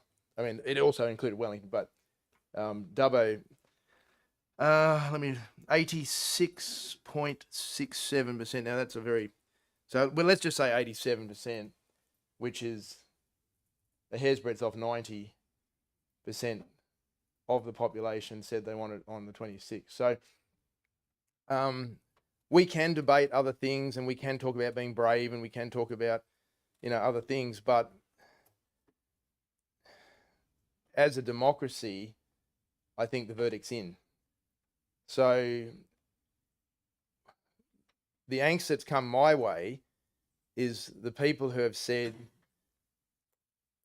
we were asked what we wanted as a population. We gave a resounding verdict, and it's not. This wasn't a 51-49 split. We're talking near on, close to 90%, as you may as well say, right? Wanted this event on the 26th. Okay, and I'm sure our wider community has understood wider issues in regards to, you know, timings, heat, parking, disabled facilities, public toilets, whatever. And even, I'm sure they even thought about Indigenous issues. And, you know, I'm sure that people understood a lot of these issues that we've discussed tonight. And they still came back, and correct me if I'm wrong, but this was the 2023 survey, was 90%. So as much as I might like to think of other things, from a democratic perspective, I feel as a council, irrespective of our personal views, which some councillors have elucidated quite well, we're here to represent the people, is my understanding. And correct me if I'm wrong. Now, if 90%, we're not talking 51-49, we're talking 90, that means 10% voted against it, right? 90%. Now, in this council, if I want to pass a motion, I can pass one 6-5 if I get the numbers, all right? And that's considered passed. And, you know, what's, you know, that's sort of 60 odd percent, whatever you want to call it. If the community says 90% wants it, dare we go against them? I mean, what mandate do we have? And I appeal to you as the councillors, what mandate do we have to push aside 90%? I mean, why even do the survey? Why not just say, look, we don't care what you want to do. As a council, we're in charge. We decide what Australia Day is, when it's on. And if our personal preferences, you know, align with certain things, well, that's how it's going to be.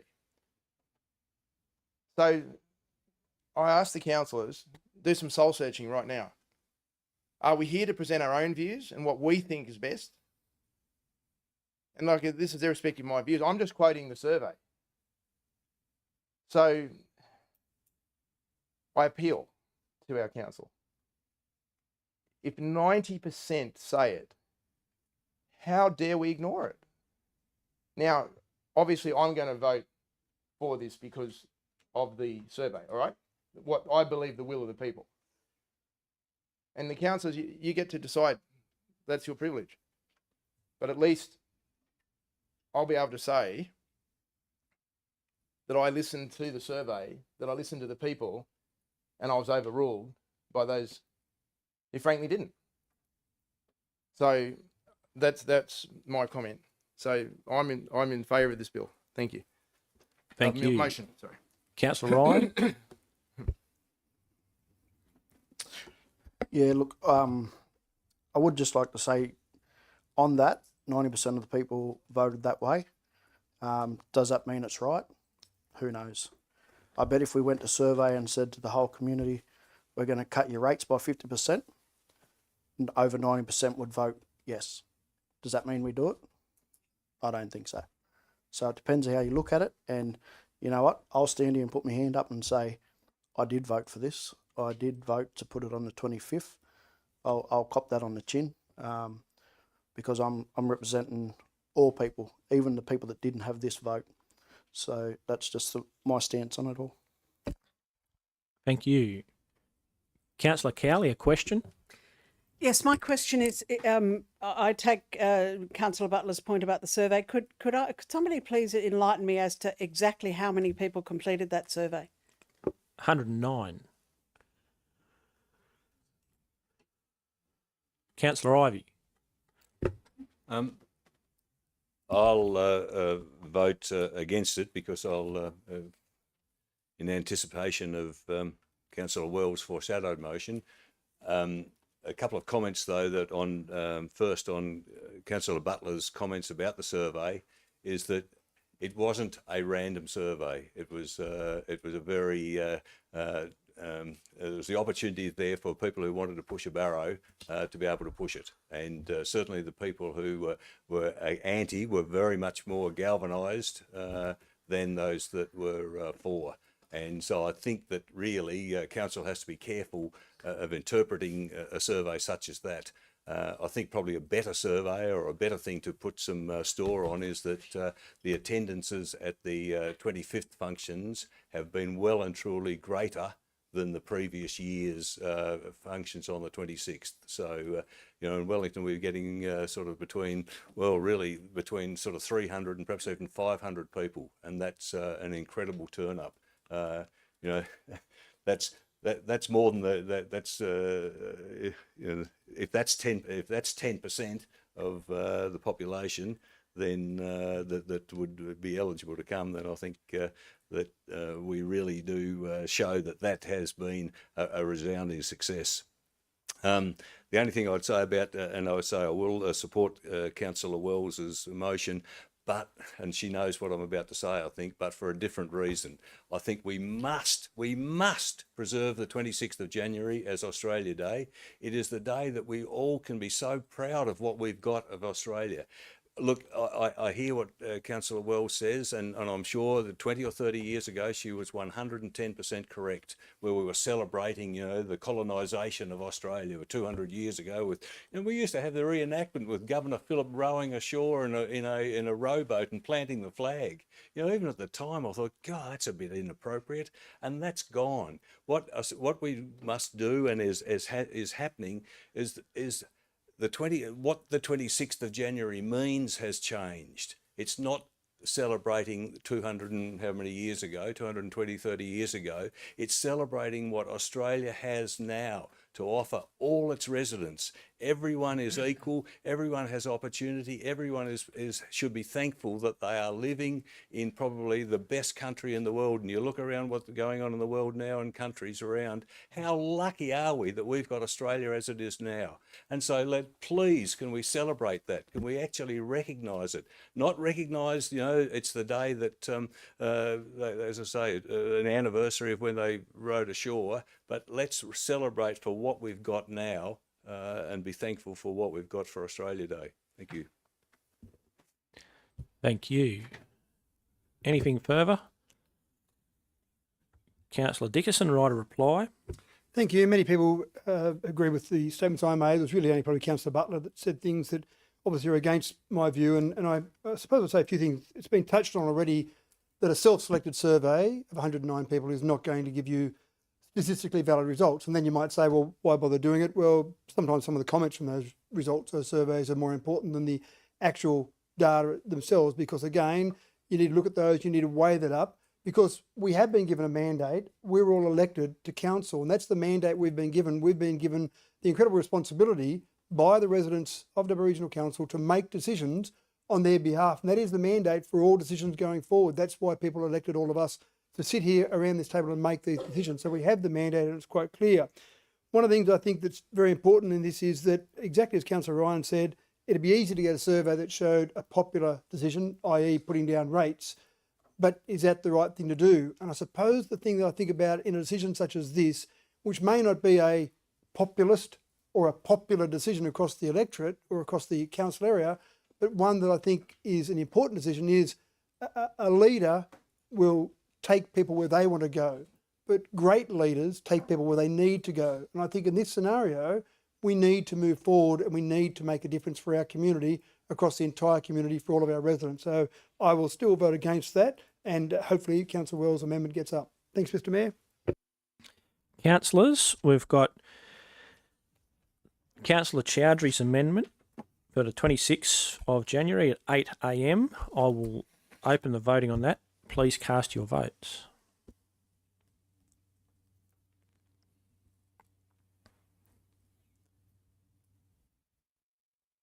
Councillors, I'll close the voting. Lost 3 votes to 6. Now we have a foreshadowed amendment by Councillor Wells. Please move your amendment, Councillor Wells.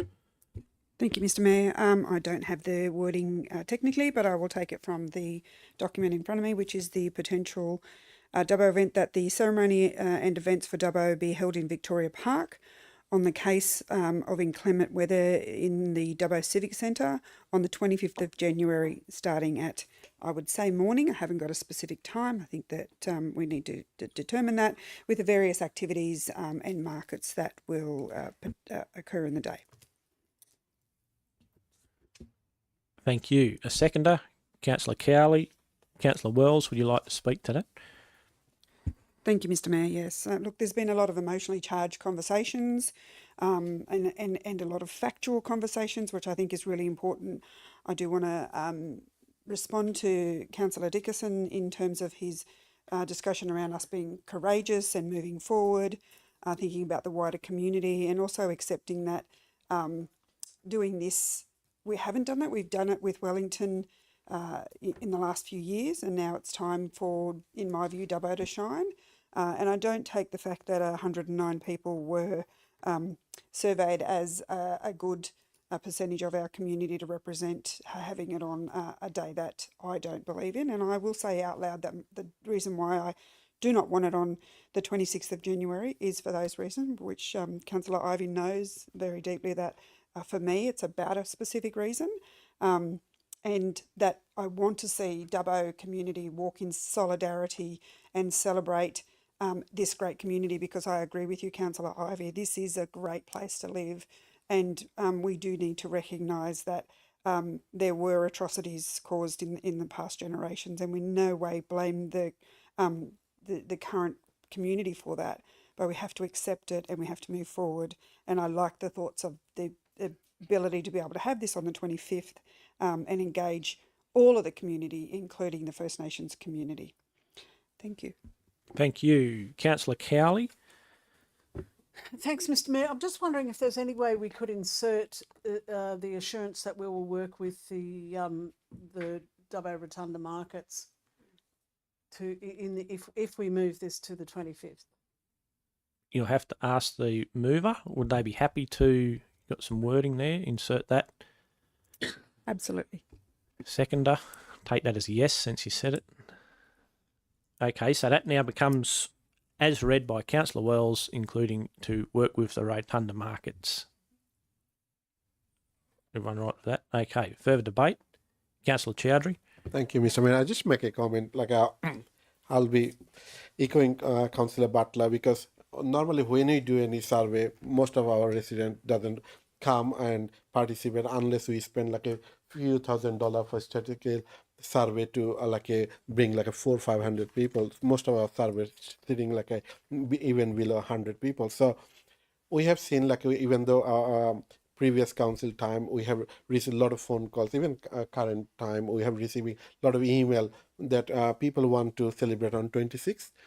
We just reflect that like a view, but I have also respect my fellow councillor, understand the cultural thing you need to do, but I'll be vote against this one. Thank you. Thank you. Further debate. Councillor Dickerson. Just a question, please, Mr. Mayor. The previous amendments that have been discussed and debated here actually did specify a starting time. Could I ask if the mover of this amendment could actually consider inserting a starting time? I think 8 a.m. had been the previous starting times. So maybe that would make it a bit clearer to save clashing with Wellington as well.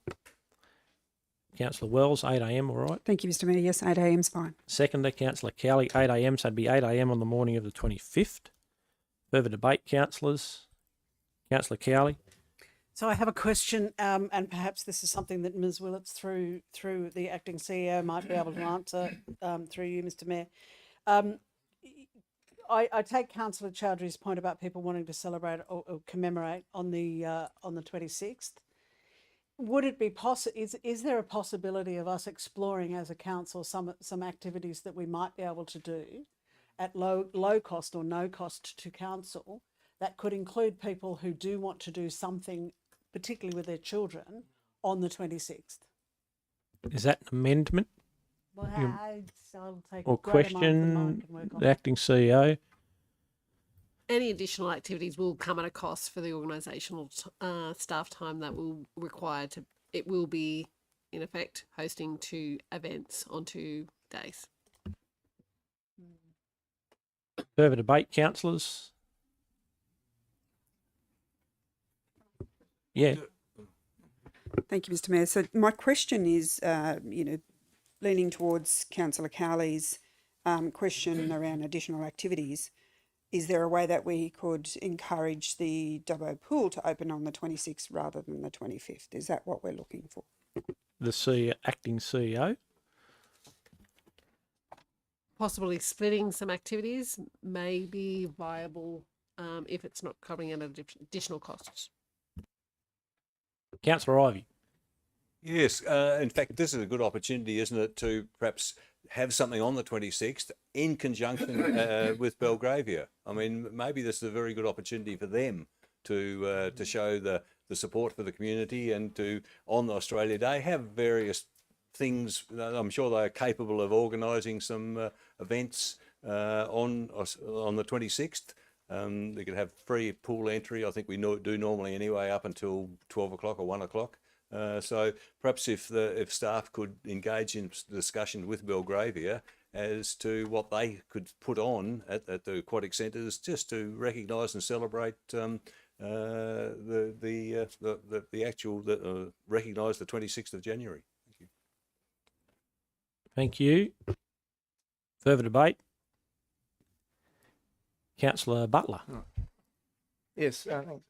Maybe this is more of a comment, but one of the things that's this is possibly controversial, but one of the things I've come to understand is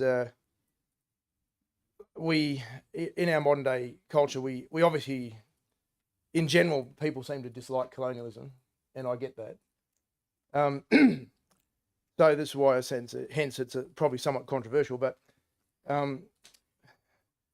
one of the things that can be ascertained through history and legitimate records is that colonialisation of this planet did actually have more benefits than otherwise.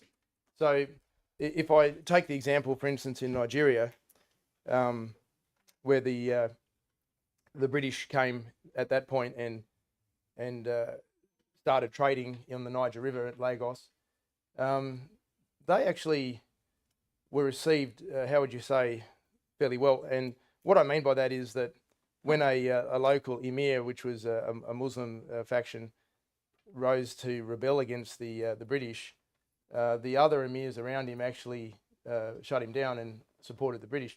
Now, you would think, why would that be? Why would someone support colonialism? Well, when you look at the previous background, the people on the Niger River lived under the rule of the Fulani, who were incredibly brutal and barbaric people, and they subjugated and enslaved their local inhabitants and oppressed them greatly. And so when the British came, it actually was quite a boon to them. And so, but it wasn't just the fact that they deposed the Fulani, perhaps you might call it. Colonisation did introduce things like free markets, the rule of law. It introduced things like merit-based good governance, and also in business, as opposed to perhaps familial or tribal relations. So that in turn created systems which led to great wealth.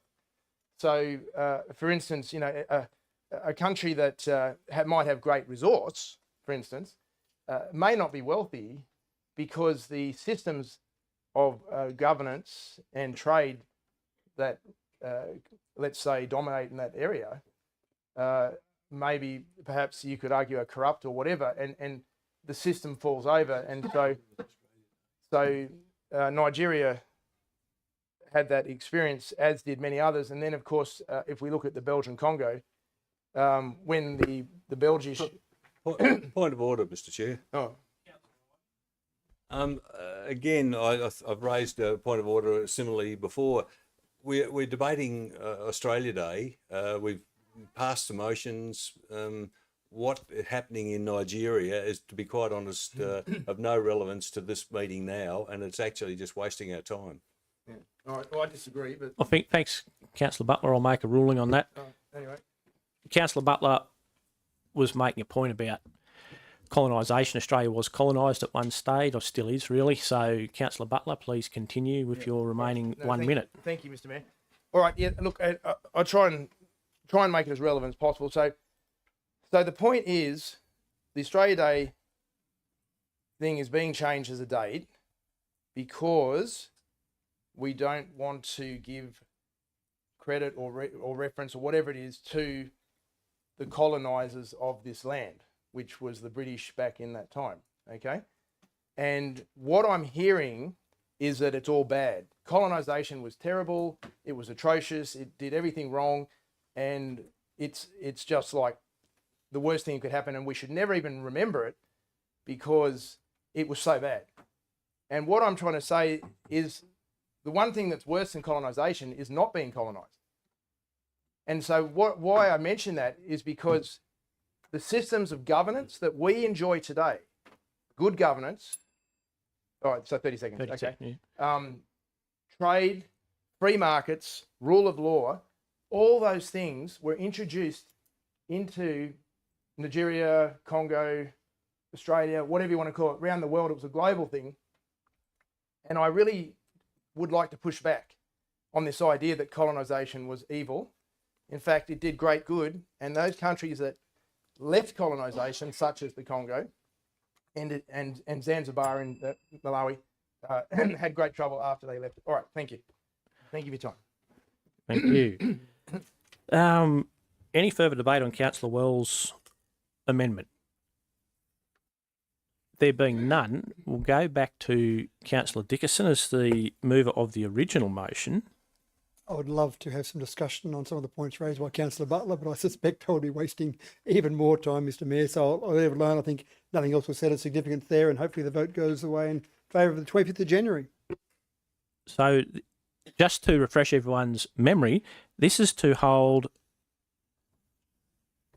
8 a.m. on the 25th of January in Victoria Park or in the Civic Centre in case of inclement weather. That was it, wasn't it, in a nutshell? Yes. Right. Oh, in conjunction with the markets. The move to the original motion. I always mix it up and forget. I'll open the voting on Councillor Wells's amendment for 8 a.m. on the 25th of January. Please cast your votes.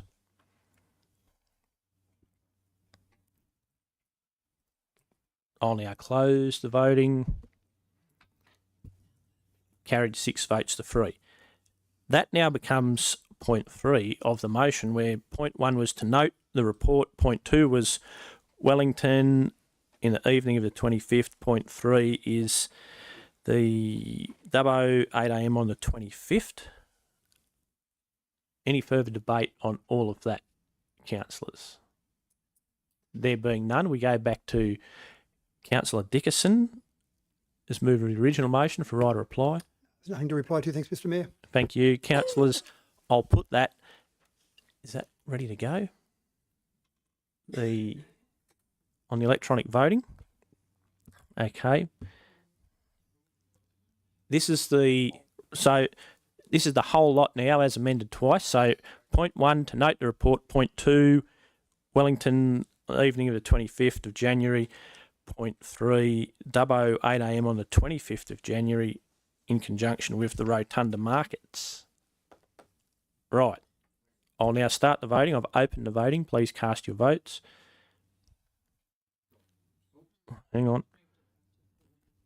That's all right. Start again, please. On the full motion as amended twice. I'll now close the voting. Carried 6 votes to 3. The next item is CCL 25/185, Draft Planning Agreement VPA 24-001, Concrete Works 19L and 20L Sheraton Road, Dubbo, result of exhibition. Someone want to move that, please? Councillor Chowdhury, thank you. Seconded by Councillor Wells, thank you. Councillor Chowdhury, would you like to speak to that? No, thank you, Mr. Mayor. Thank you. Any other debate, councillors? There being none, I will open the voting. Please cast your votes.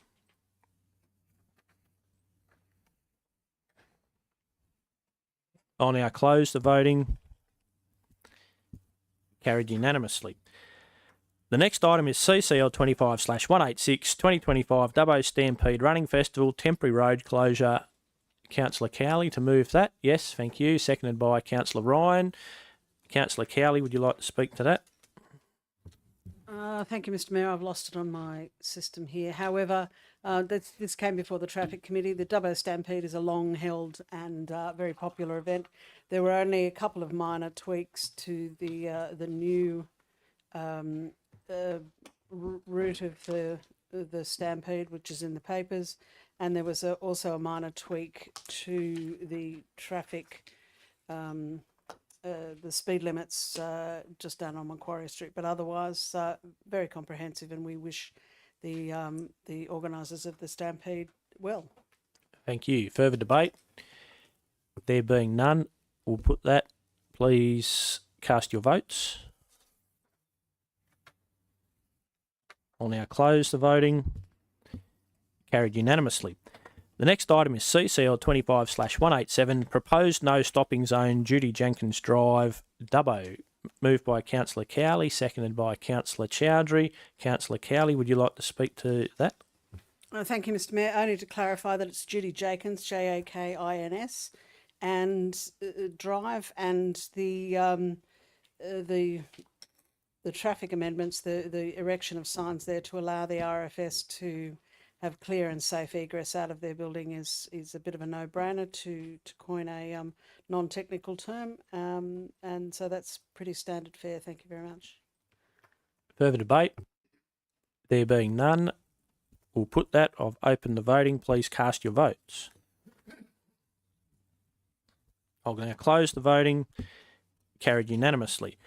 CCL 25/188 Draft Northwest Urban Release Area Residential Development Control Plan. Do I have someone to move that, please? Councillor Chowdhury, seconded by Councillor Wells. Councillor Chowdhury, would you like to speak to that? Thank you, Mr. Mayor. I just make a comment. Like this is pretty good to see our town is moving into Northwest Zone, and I believe that would be really good. And this is a public consultation plan, so I would like to encourage to the community, please. Take your time, read through this document, and make some comments. So, because your contribution will help us to make this plan a more benefit to you. Thank you. Thank you. Further debate, councillors? There being none, I'll put that. I've opened the voting. Please cast your votes. I'll now close the voting. Carried unanimously.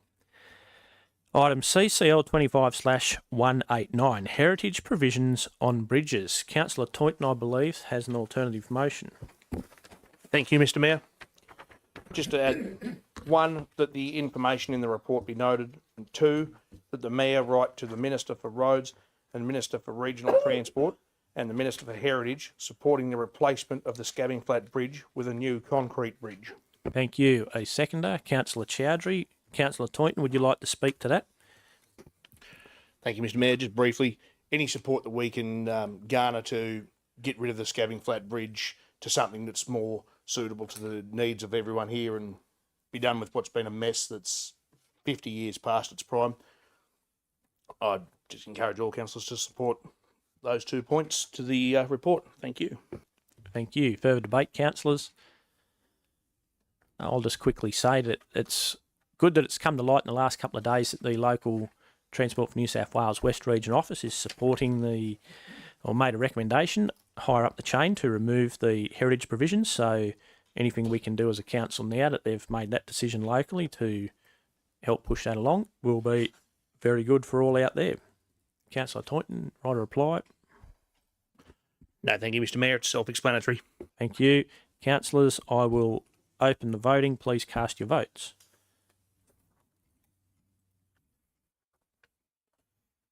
I'll now close the voting. Carried unanimously. CCL 25/190, Spark Grant Assessment Report, additional information for the Murad Harley Aboriginal Corporation. Moved by Councillor Wells, seconded by Councillor Cowley. Councillor Wells, would you like to speak to that? Thank you, Mr Mayor. Happy for this to go forward and fund them. Noting that it was myself interested in getting more information at the last meeting, which has been satisfied, so happy to progress. Thank you. Thank you. Further debate? There being none, I'll open the voting. Please cast your votes. I'll now close the voting. Carried unanimously. CCL 25/191, Financial Assistance Policy Results of Public Exhibition and Community Funding Program. Councillor Butler, I think, was going to move that an amendment, or those 4 points plus another one. Yes, yeah, just could we, in the baseline eligibility criteria, which is on page 101, that my project is not illegal or immoral or discriminatory. So this is going to be point number 5. So you've got points 1, 2, 3, 4, and your point number 5 was. Can we add that? So what they're basically saying is the amendment apparently in here is project is not illegal or discriminatory, removing the word morality or immoral. Sorry. We'll just get the wording of the actual point 5. Okay. I thought you had the wording. No, I don't. I thought I was going to do that during the break, but I don't know. Righto. Well, what if you just move that and then you can move an amendment? We'll get the wording. So, or do you not want to move that? So I'm not sure what I'm moving now. Righto. I thought you had the wording of a point 5 to include, was it illegal, immoral, and yeah, was the other one? Discriminatory. Yep. No, I don't have the wording, but oh right, I thought you did. I thought that was happening during the break. That was the idea of the briefing, but or not. We'll work on that. All right, sure. We'll go ahead. Would someone else like to move points 1 to 4? We'll deal with that, then Councillor Butler can move an amendment there. Yeah, all right, I'll move an amendment there. Right, I'll sit down then, please. We'll get someone to move points 1 to 4 straight up. Councillor Chowdhury, seconded by Councillor Cowley. Councillor Chowdhury, would you like to speak to points 1 to 4 at all? No, all good. Thank you. Thank you. Any other debate, councillors? Is there an amendment? Councillor Butler? Yeah, it was 301. We'll just get the wording for Councillor Butler's amendment.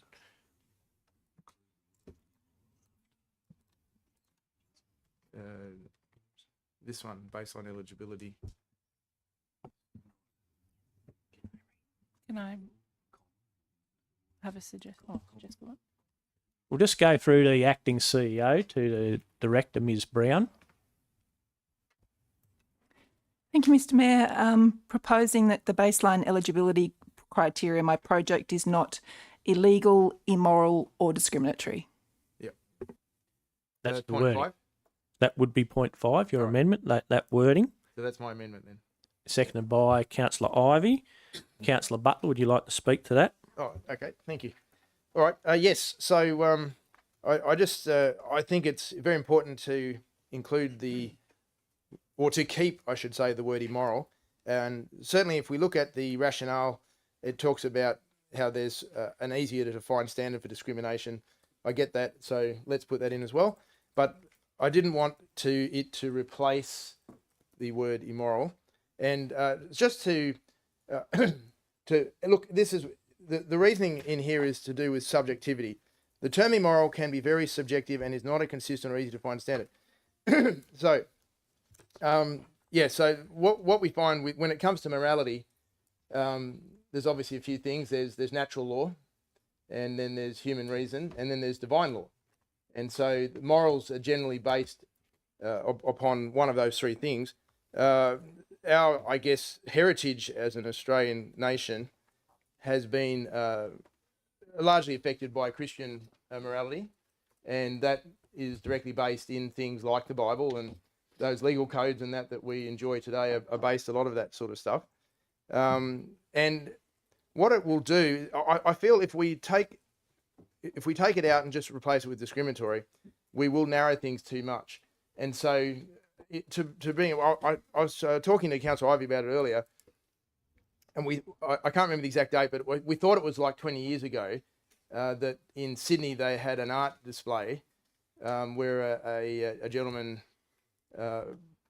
put up an art, how would you call it, a photographic exhibition of a naked 12-year-old girl, a minor, shall we say. All right, and so that is where I think we would lose ground in the sense of moral versus discrimination. So, I mean, in a topsy-turvy world, one could argue that we're discriminating against the child who wants to have her photos taken.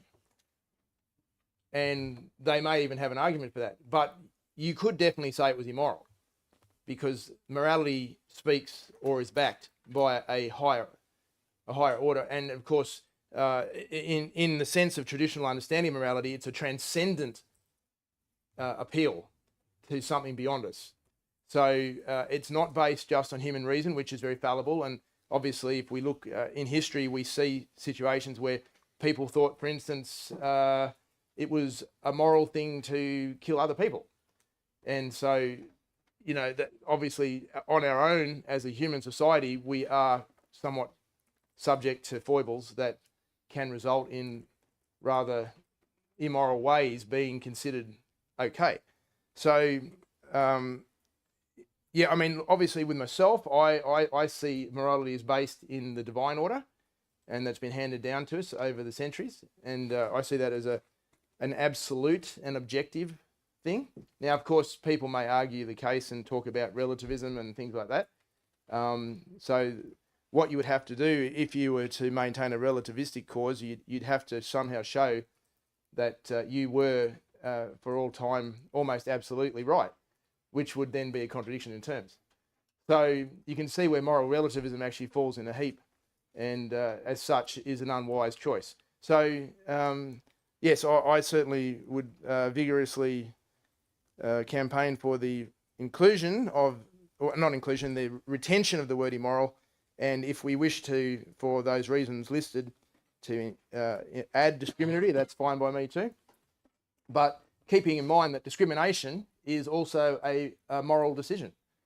So we you know, like when we look at things here like disability, religion, what, you know, the things that are behaviours and practices of unfairly treating people, we all agree with that, and that's a good point. But that is a moral decision. That is a moral dimension to that discrimination, because in a non-moral world, you could just as easily, if someone was drowning, you could easily rescue them or push them under. It's just a preference. And this is where atheism fails, for instance, because it can't sustain. There is no is from an ought. And what we mean by that is that the natural world cannot give us a morality code, because that's survival of the fittest, tooth and claw, red. And human reason is shown historically to be foibles and to be subject to great, how would you call it, deception.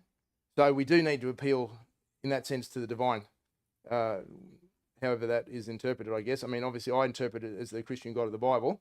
Other people look at other creator type entities, but it is a transcendent appeal that we make. And so please, I think it is actually not a good thing to remove the word immoral and replace it. So let's just retain it, and let's add the, for the reasons cited, discrimination as well.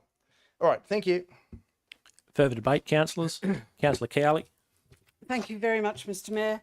I have real concerns about the slippery slope of allowing one person's or the perspective of one particular set of moral values to be imposed on decisions about, for instance, and I have great fears for the realms of art and culture, which are very often, as Councillor Butler has pointed out, controversial.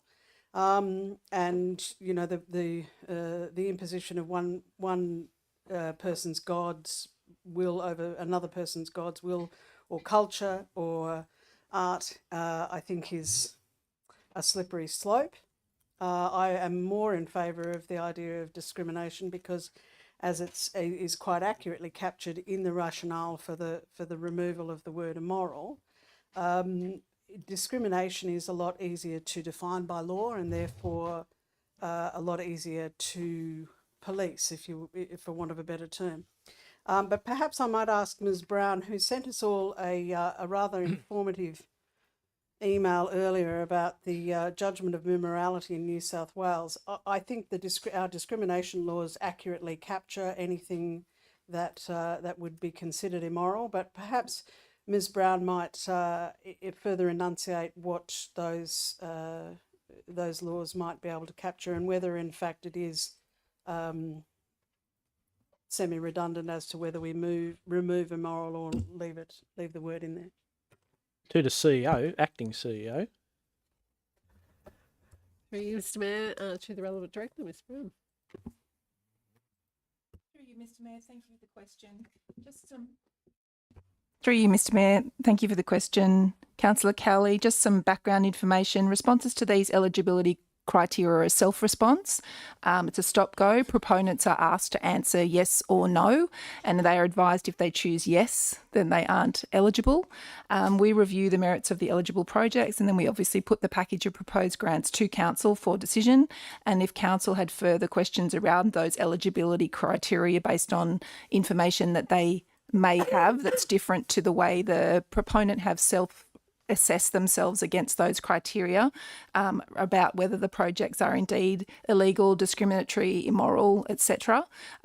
These questions we can provide follow-up information for Council if they had any concerns. So I guess just to reflect that it's a the proponents are self-diagnosing that and responding yes or no to that question. So it is a matter for them. Discrimination has a very firm base in New South Wales. Freedom of speech has a very firm base. And also immorality is considered through a range of, there are criteria by which we could advise you about immorality. Thank you. Thank you. Further debate, councillors. Councillor Wells, did you move? No. Saw something out of the corner of my eye. Councillor Toynton. Thank you, Mr. Mayor. But just speaking on the idea of immoral versus discriminatory, you could sit there and say that something is discriminatory based on its age, its race, its gender, or whatever. But if you remove the word immoral, then how do you apply discriminatory to immoral? You can't. One thing that's might be let's use an example of, okay, there's nothing discriminatory about hanging a picture on the wall of, say, a Rolf Harris artwork, but it would be immoral. The Queen herself, may she rest in peace, after Mr. Harris was convicted of his crimes, all those items that he had painted were removed and burned, and so they should. But there was nothing discriminatory about the artwork, but it was immoral to keep it there. Now, I would like to think that 11 councillors, the elected body, we all have varying degrees of what we would consider to be unethical or improper or immoral. As these projects come to us for a resolution to say, do we fund them or not? And we could say, okay, well, looking at this, there's questionable elements. We would get a result that way. So I'd be happy to leave immoral alongside discriminatory in the bill here, in the Act. Thank you. Thank you. Further debate? I'll just very quickly say something on the way through. Look, I'm happy to leave immoral in there along with illegal and discriminatory. We haven't had any problems so far. It's well defined in case law as per the email sent out there by the director. And it's not like someone can just decide, oh no, that's immoral. It all falls back on the actual case law there. And I don't see it would be a problem because it hasn't been so far. Thank you. Back to the right of reply. We've got Councillor Chowdhury. Oh, sorry. For a right of reply to anything in the amendment there. No, all good, Mr. Mayor. Thank you. That being the case, we'll go to a vote on the amendment to include the word immoral back into along with illegal, immoral and discriminatory to do with that. Councillors, voting on the amendment, I have opened the voting.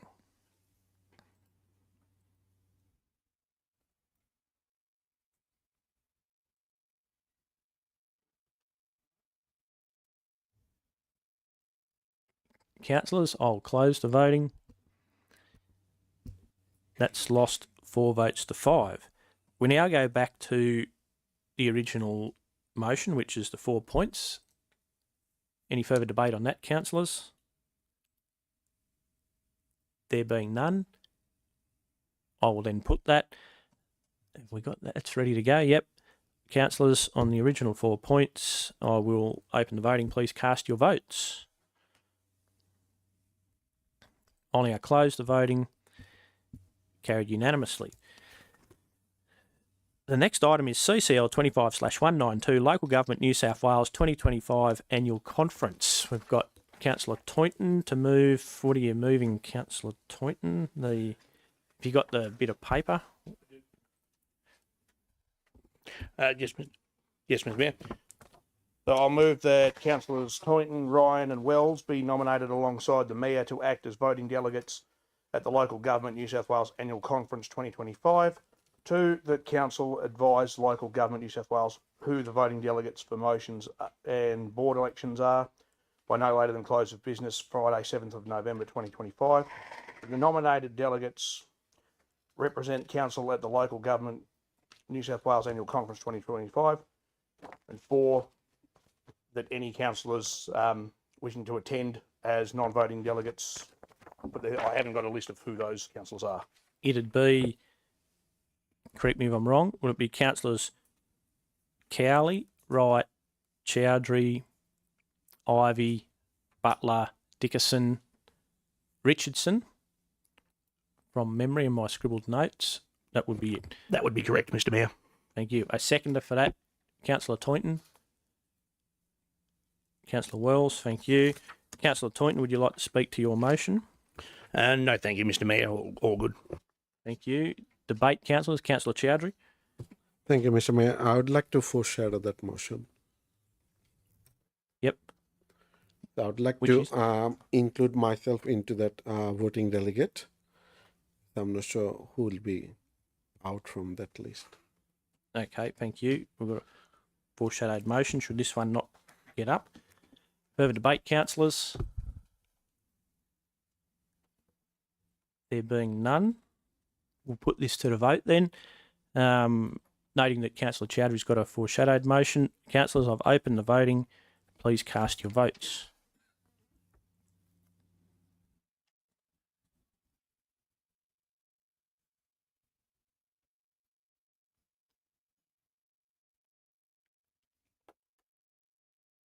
I'll close the voting. Lost 3 votes to 6. Councillors, Councillor Chowdhury, your foreshadowed motion. Thank you, Mr. Mayor. I would like to put myself, Councillor Wells, and also Councillor Ryan. You'd like to go, Councillor Ryan? I'm just checking. Anyone interested to go as a voting delegate? You? Okay. Yeah, I'm putting as a Councillor Ryan, including Mayor, and rest of as per the business paper, and the other councillor will be attending as a non-voting delegate. Thank you. So that'd be Councillor Chowdhury come out of point 4 and Councillor Toynton go in. Right, a seconder. Councillor Dickerson, you're going to second Councillor Chowdhury's. Righto, I'll just write that here. And I have a question on that before Councillor Chowdhury speaks to that, please, Mr. Mayor. Yep. It's a fine line there. Is that a direct negative, given the fact that a motion was just defeated with Councillor Ryan and Wells, and now, I'm sorry, Ms. Acting CEO, but it's kind of like you've just said no to 2, and now you're going to say yes to those same 2. I don't know, I'm asking the question. It'd be as a whole, wouldn't it be, as I understand it, as a collective?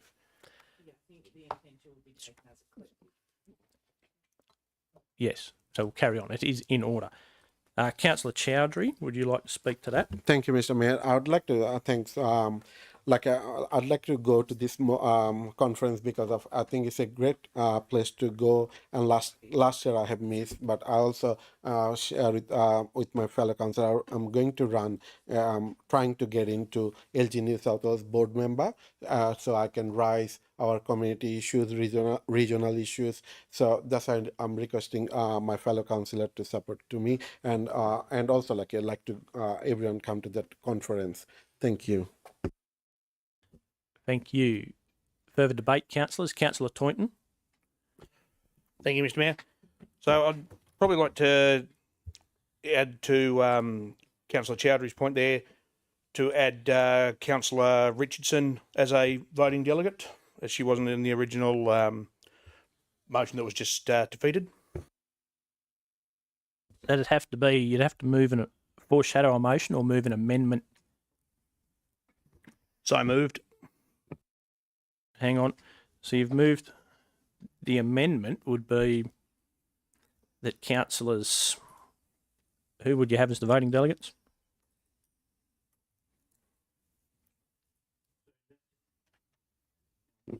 I'm trying to work my scribble out here as well, so it would then be Richardson, Councillor Richardson, Councillor Chowdhury, and who was the other one? Oh, sorry, I can't read my scroll here. And myself.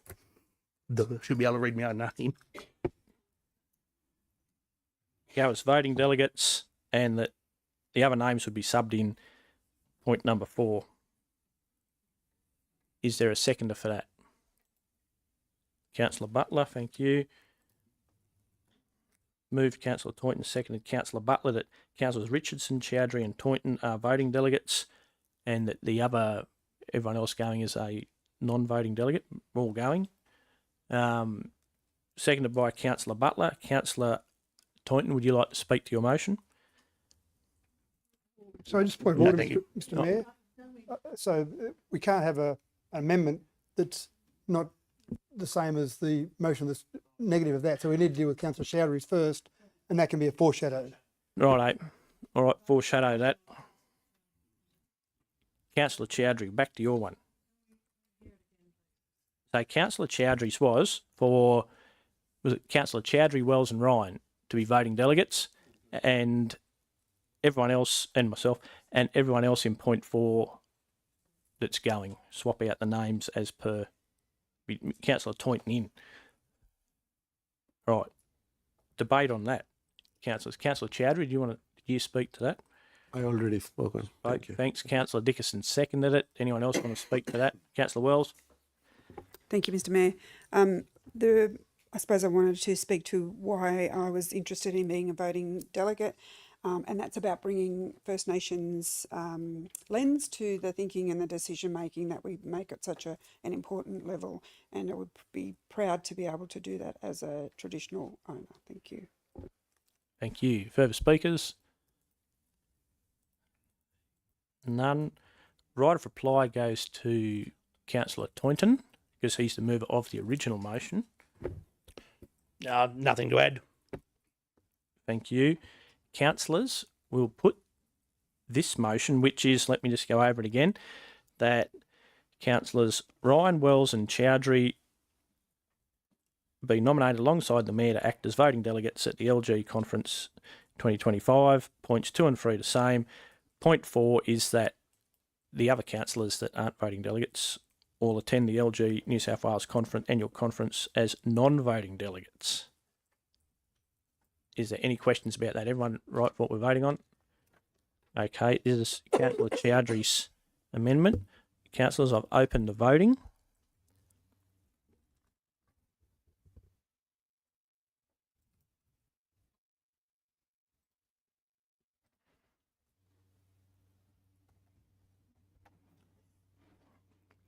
Councillors, I've closed the voting. Carried 6 votes to 3. That is that one done then. The next item is CCL 25/193 Audit, Risk and Improvement Committee Review and Recruitment. We had someone to move an alternative motion. If it's Councillor Toynton, please. Thank you, Mr. Mayor. So the Amendment will be 1, that the Audit, Risk and Improvement Committee Charter as attached as Appendix 1 be adopted. 2, that the Audit, Risk and Improvement Committee Terms of Reference as attached to Appendix 2 be adopted. 3, that expressions of interest be sought for the independent positions on Council's Audit, Risk and Improvement Committee for a 2-year term, being the Chair and 2 independent members.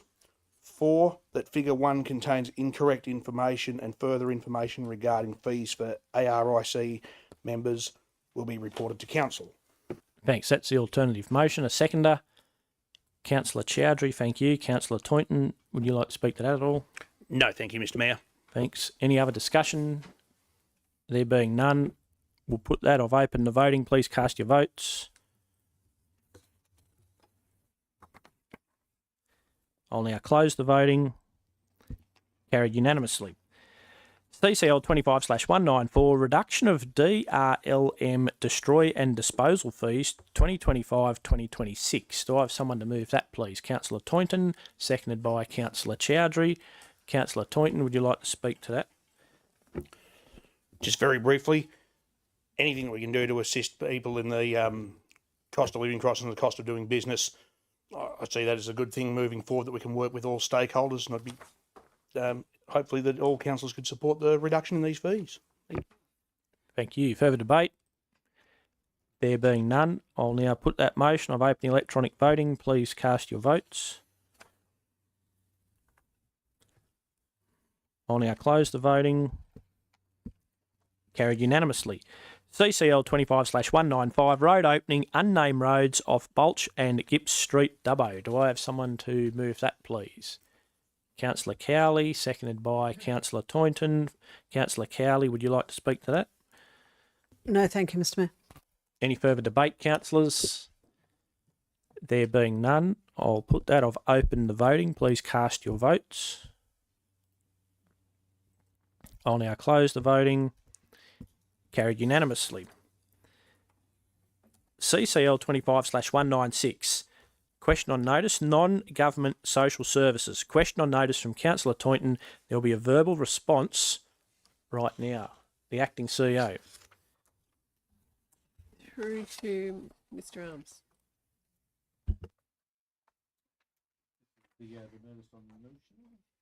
Question on notice. Sorry. Yeah.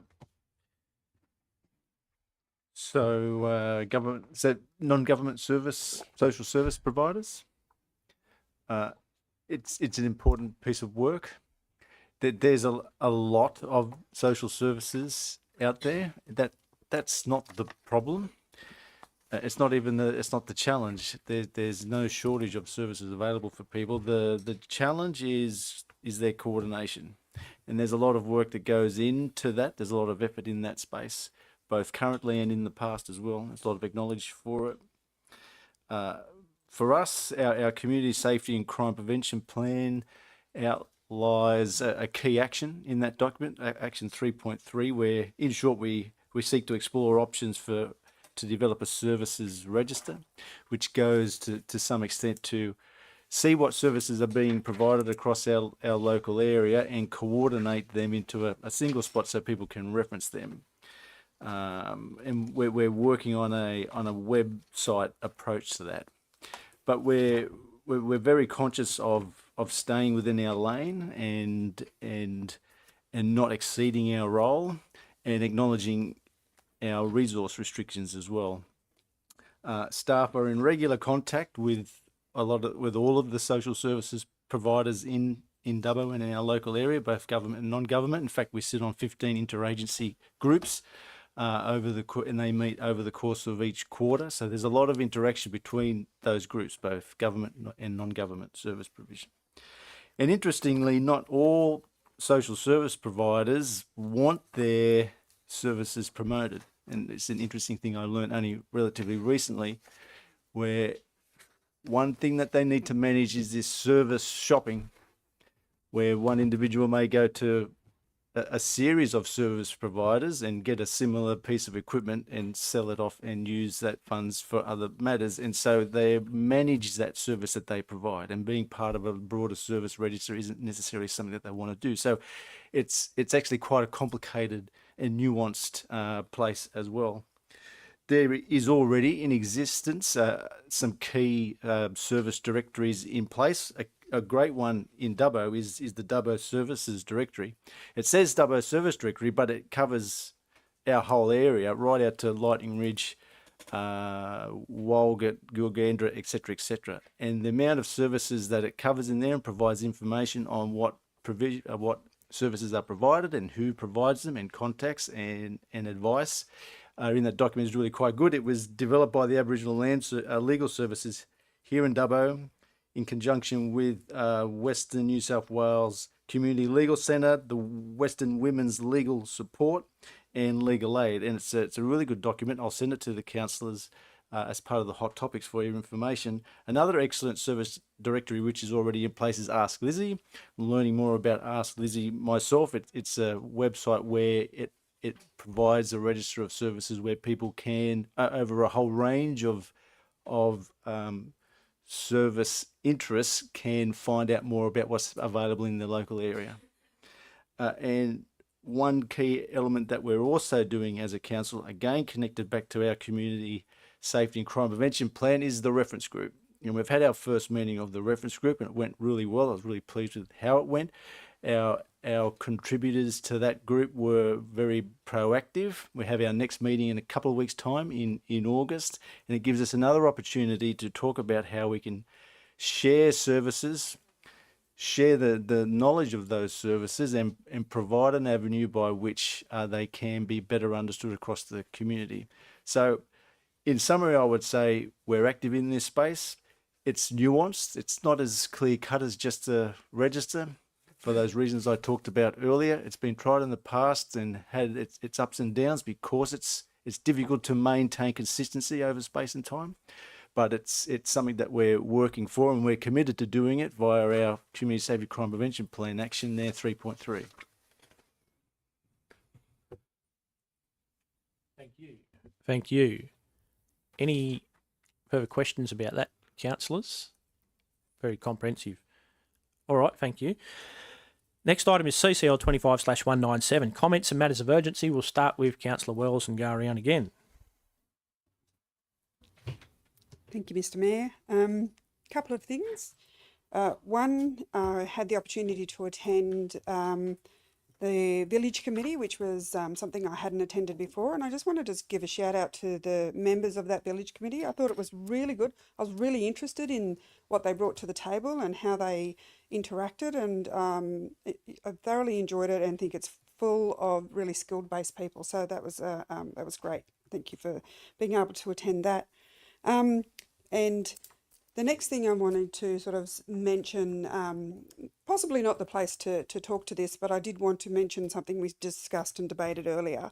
And the things I'm going to say come with the utmost respect for my fellow councillors.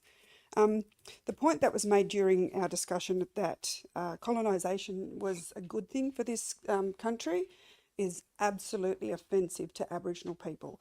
That is not something you say to an Aboriginal person, that colonisation was a good thing because we brought you good governance. I can share with you that there were systems, there were trade, there was governance, there was law, L-O-R-E, there was cultural loss of practices and language because of colonisation.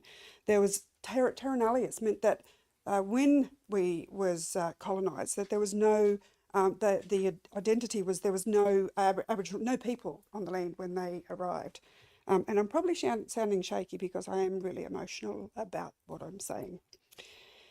And the things that we talk about today about overrepresentation, Aboriginal people are overrepresented in incarceration, in children in care, in foster care, and really significant overrepresentation. And there's people that can attest to that. Like that said, with what I'm sharing today, I'd be happy to be a cultural advisor to people if you wish. Or I've got plenty of books to share with people. Emu, The Dark Emu is a good one that people might want to read around some of the really significant things this nation has to share. New South Wales alone has the oldest fish traps in the world. If you go to Brewarrina, 4 or 5 hours out that way, out west, those were created by the First Nations people, Aboriginal people back then. So these things, there are so many things that this country has to offer that are beautiful. that are great that we had suffered a loss. And we are doing things in this community, in council, to address that, such as the Reconciliation Action Plan. That meeting is on tomorrow and we'll be a part of that. There's plenty of training out there. There's plenty of truth-telling out there that's coming out in droves that people, I would encourage to attend and listen to the storytelling around what has happened. Now, I'm not saying that colonisation, it was absolutely inappropriate. Well, the way it happened is.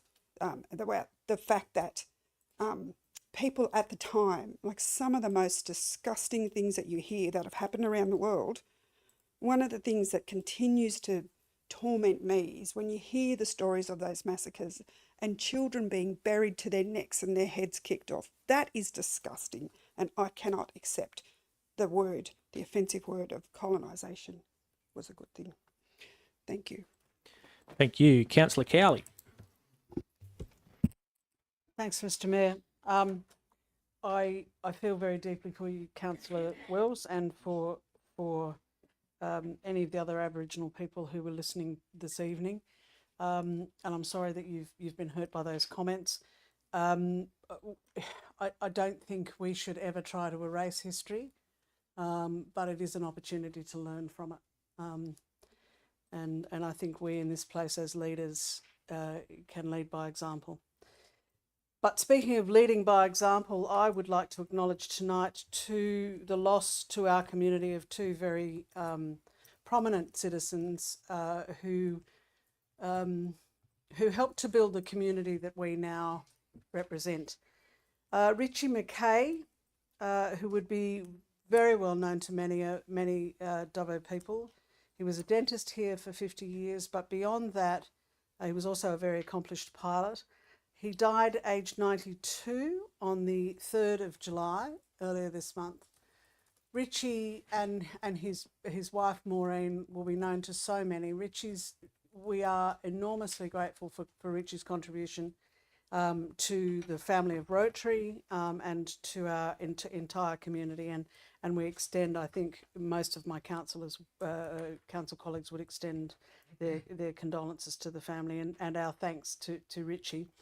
The other loss was a lady whose funeral and whose life was celebrated today was Ruby Riak OAM, who died at 98. Ruby was truly a force to be reckoned with. She died on the 7th of July. She was dedicated to education. I think she was a teacher for some 60 years, including being honoured in the Australian National Museum of Education. She was, like Richie, contributed enormously to so many facets of our community. She also will be greatly missed, and her contribution should be widely acknowledged. I'd also like to acknowledge young Lakeisha Hull, who was appointed recently during NAIDOC week, was appointed New South Wales Rugby Union's first ever First Nations manager. She was appointed, as I said, during NAIDOC week, the theme of which I think very appropriately was the next generation.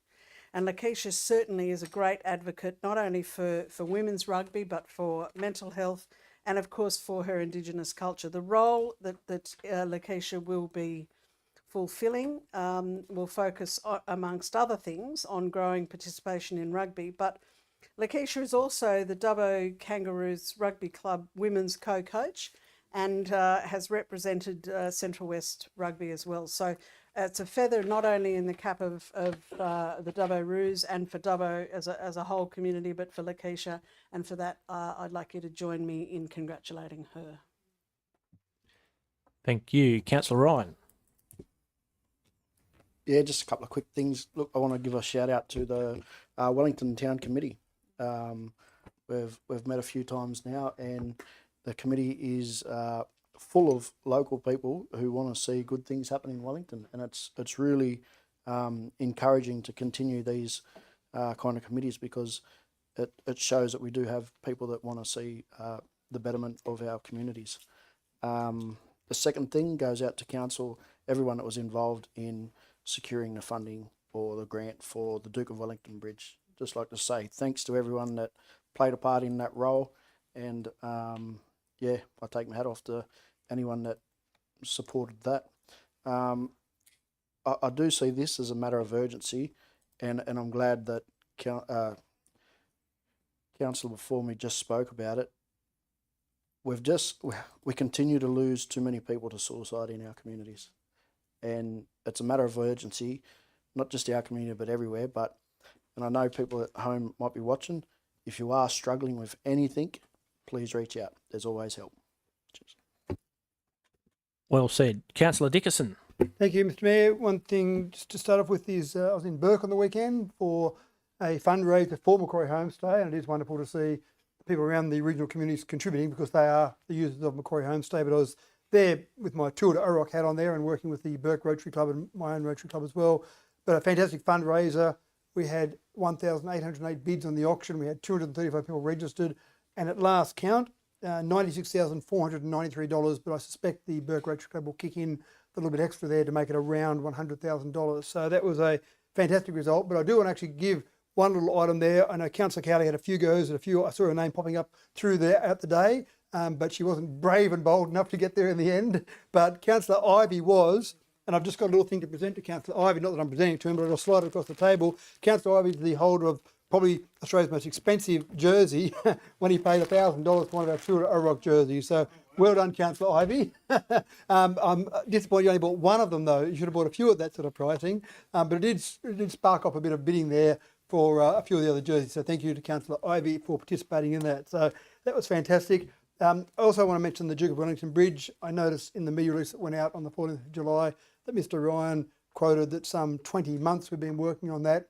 And that's what it sometimes takes to get grants across the line, is a continued effort, looking for grant opportunities, still talking to the government about where we might get that money from. So well done to finally get that. And I've said this before, thank goodness we didn't use the money from the Central West Orana Renewable Energy Zone on the Duke of Wellington Bridge, because we had money in other avenues to be able to use on that, and that money will be much better utilised on the REACT Centre. The last one, and I will send an email about this to Council just to get the accurate information, but I'm still disappointed about, and I know I sound like I'm labouring on about this, but accuracy in debate is incredibly important to me. I'm happy to debate till the cows come home about different topics, but I want people to be accurate in the debate. And I just want to pick up on the point that was mentioned in the debate around the pool again, because Mr Arm said $1.7 million loss average over the last 4 years, and I can't for the life of me find any report. I did have a quick look there a moment ago, any report that Mr Frost had that said that we were close to breaking even, but I will send an email about that, because I just think it's important that we get that debate right. And even though, Mr Mayor, you said it didn't matter, we're not putting the fees up, well, that can matter. That can make a difference to debate when we're going through that process, because that can change people's minds about the sort of profitability. But I did also enjoy the fact that you said that we are better off with independents in state government rather than members of a party, which I thought was a very solid statement from yourself, Mr Mayor. Thank you. Councillor Ivey. I had on my little list, obviously, the Duke of Wellington Bridge, and I'll just add, I'll reiterate those comments and reinforce the comments that have already been made. But again, congratulations to staff, and also, though, please don't, and I'm sure they won't, rest on your laurels. I think now the real challenge is to get that other $10 or $11 million to stabilise the bank of the Bell River further upstream. In some ways, hopefully it's a fairly easy argument to win. Mr Government, you are crazy to spend $10 or $12 million on fixing the bridge unless you also stabilise the banks further up. So I'm sure that, or I know that that's going to be a challenge of staff to keep working to get that extra money. The other thing is I'll perhaps talk to the CEO or the Ms Brown, the director. A couple of things that were raised at some community meetings were, evidently I think Victoria has the option for some sort of differential rates to be applied. There was raised in the concept of land banking, where we do get some people who buy property out here in regional areas because it's cheap, and they may have ulterior motives in buying that property, and then it sits there and is not developed. And we've got a prime example in the main street of Wellington, the old flag store, which is needs to be demolished. It's been purchased, a DA's been put in to demolish it and build some accommodation on that site that's been approved. And what's happened? Nothing. It's just being sat upon. In Victoria, I understand that there is the opportunity there for councils to impose a differential rate to try to discourage land banking, to try to discourage people holding property just for the sake of owning it. And I think I also picked up on the comment that came from the public gallery tonight that within some of the renewable development is the opportunity there for some sort of differential rate to be applied. Now, I think the straight answer is right now, no. There's not the opportunity to do that. But gosh, it's something that perhaps we as a council could just investigate and see whether there is any opportunity to start a process whereby differential rating could be introduced. So that's just something I flag that I will perhaps raise with and carry through the CEO at some stage. The other thing is just the third thing that I might mention, I think I did refer to it before, the Wellington soccer team, senior soccer team that raised, they had 3 teams last last weekend playing, and they have now secured full flags for the 10 nationalities that are represented in the Wellington soccer team. And it's becoming quite a local talking point where they actually display them on the sidelines at the games. I think Pete Lewsom has been instrumental in obtaining flags for every country represented in one soccer team, which is just fantastic. Thank you. Councillor Butler. Hey, thank you. Well, yes, thank you, everyone. Good to be back at council. Look, I probably need to start with an apology. I'm certainly not meaning to offend in regards to things like colonialism. So I just wanted to apologise to Councillor Pam if she felt offended at that concept. However, as a democratic society, I do feel there is a place for people to hold opposite views without, getting into too much offence or emotionalism. So I certainly, and again, if people want to read books, if people want to be mentored, I can help with that. The case for colonialism is very powerful, and whilst nobody wants atrocities, and I get that, but just to put it in context, when the Belgish left the Congo and their colonial structure was overthrown by the anti-colonials, it then ensued in a 2 million person genocide with that structure lost, and it became vulnerable to the revolutionary movements. And I don't think the Congo has ever really fully recovered, as did many countries that in the bid to shake off colonialism, I think in their zeal went too far. So whilst there were some bad things happen, and nobody's doubting that, some really evil things happened, but I think too the wealth and the privilege, the equality, the anti-slavery, a lot of the things that lead to the amazing lifestyle that we lead today did come from the structures of those people. And so I guess where I'm wanting to push back, because every time I hear about colonialism, I hear evil, evil, evil. And yes, I'm not saying there wasn't evil done, but there was also, I think it needs to be recognised, great good also came of it. So that may be something that we have to agree to disagree on, but I still think there is a very powerful and historic case, factual case, to support what I'm suggesting, even though it may not be the most popular in our modern day society, where it does seem to go the other way. All right, so I just wanted to say again, apologise to those who may have taken offence, and I do hope that perhaps there may be some point where you could come to see that there were some things that actually were worth celebrating. All right, thank you. Councillor Toyton's next up. Oh, thank you, Mr. Mayor. What a month it's been since the last time we did this.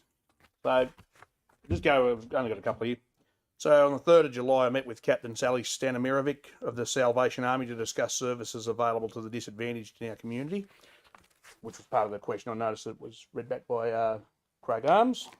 So I'd just like to acknowledge the efforts and services of our community support groups. No matter which they are or what they do, there's some help for anyone that's doing it tough. There's help out there wherever you need it. There is help there. So please utilise these services. They are there. If you're going through a rough patch, if you need a feed or a shower or some fresh clothes or anything, don't be ashamed to go and seek these people out. They are there to help. That's their business, the business of helping people. On the 5th of July, attended the Wellington Rotary Club changeover night with Councillors Ryan and Councillor Ivy. That was a great night, and it's great to see the services that the Rotary Club do in our community. And anywhere I know they've got Wellington Division, Dubbo, South Dubbo. So they're all over the place, and they really do some great work. So if you are interested, encourage go out and see them. They did try and pitch to join. They're still working on me for that one, but looking further into it, I think that they are a really great organisation and worth mentioning. And the good stuff. 7th of July, we had the NAIDOC March. It's great to see a huge turnout of people come out to be proud of their culture. It was really a great event. I must admit I had not been to one before, but to go in the park, you see all the exhibits that people have, and they're happy to share their knowledge and their culture and their traditions. So really, if you missed out on this one, get to the next one and really have a look at it and soak it in. And finally, because I always like to finish on good news, the Duke of Wellington Bridge. So it has secured a $12 million grant through the effort of everyone on council here who's made that happen. So that is wonderful news.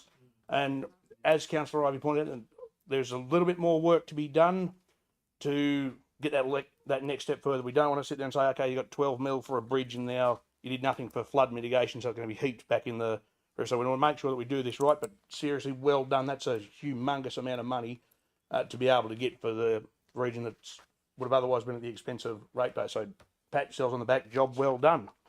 I think that's about it for me, so thank you. Thank you. Councillor Chowdhury. I'm good tonight. Thank you. Thank you. Couple of things. The NAIDOC Day out at the Talbragar Reserve, the local Lands Council done an amazing job cleaning that up, and it's really encouraging to see that some of the plans that are going to be rolled out there and really reinvigorate that space over the next little while and really get it going again. Differential rate variations. I've been talking to Blaney and Muswellbrook about what they're doing with solar farms and wind farms for that. So they've managed to extract some extra funds at Blaney from wind farms, not a lot, but Muswellbrook's doing some good work on solar farms there, so that'll be good. They're still chasing extra money for the Duke of Wellington Bridge from Minister Saffin, an extra 8 to 10 to build a wall back there, but look, it'll probably be spent in Orange or Barwon, the reality. Who knows? We'll see how we go. Councillor Dickerson mustn't have heard me properly, or must be forgetting or something, or made it up, I don't know, to verbal me twice. So I didn't say that Mr Frost had put out a report. There was actually, it was a slide in a workshop to do with the pool fees back in 21-22, and I certainly didn't say that we're better off with independents rather than parties. Never said that, and it's disappointing that Councillor Dickerson would say that I said that. Anyway, but that's all right. Maybe Councillor Dickerson should have done a preference deal with a party in 2019 state election. The Kanga Cup 2025 in Canberra, the Dubbo under-12 boys and under-16 boys both won their division, so champions down there. So that's a really good effort because they were playing against Sydney teams and teams from all over New South Wales. So well done to the under-12 and under-16 boys who were both champions, and all the other kids that made it there and performed very well in what would have been very cold conditions. And thanks to Councillor Chowdhury for getting us along to the Aruma Dubbo Arana Regional United Malay Association, the M-Cube event the other Saturday night. Mostly people from Kerala State in the southwest of India who have come out and are living in Dubbo. Lots of nurses, doctors, engineers, those sort of people. So it's fantastic that they're contributing to the community and feel very welcome. And the night was magic, music and motivation, and it was fantastic. And now so many people are having so much fun. All I want to do is go and hang out in a nightclub in Kerala State, and hopefully it'll be something like what we had the other night at the RSL Theatre. Thank you. The next item is confidential items. Under Section 10A of the Local Government Act, the next items being CCL 25, 198 and 199 have been identified as likely to be discussed in a closed session of Council. Can I now have someone move us into confidential session to deal with the confidential items? Councillor Chowdhury moved, Councillor Butler seconded. We have no applications from members of the public to make their representations regarding whether a meeting should be closed to the public. Do any members of the public gallery have any comments to make regarding the proposal to hear the items in a closed session of Council under Section 10A4 of the Act? Arguments for or against confidentiality? No. Councillors, I now put that motion. Please cast your votes for or against. I'll now close the voting. Carried unanimously. I declare the motion carried unanimously and will now move to closed session, the time being 8:30 p.m. The streaming will now be turned off. Any members of the public will be asked to leave the chamber. The chamber will be reopened and the live stream restarted after deliberations on this matter with the resolution to be made public. Please stop the web streaming.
The council returned to open session at 8:42 p.m. Welcome back. I now ask the Governance Officer to play the resolutions from the confidential session.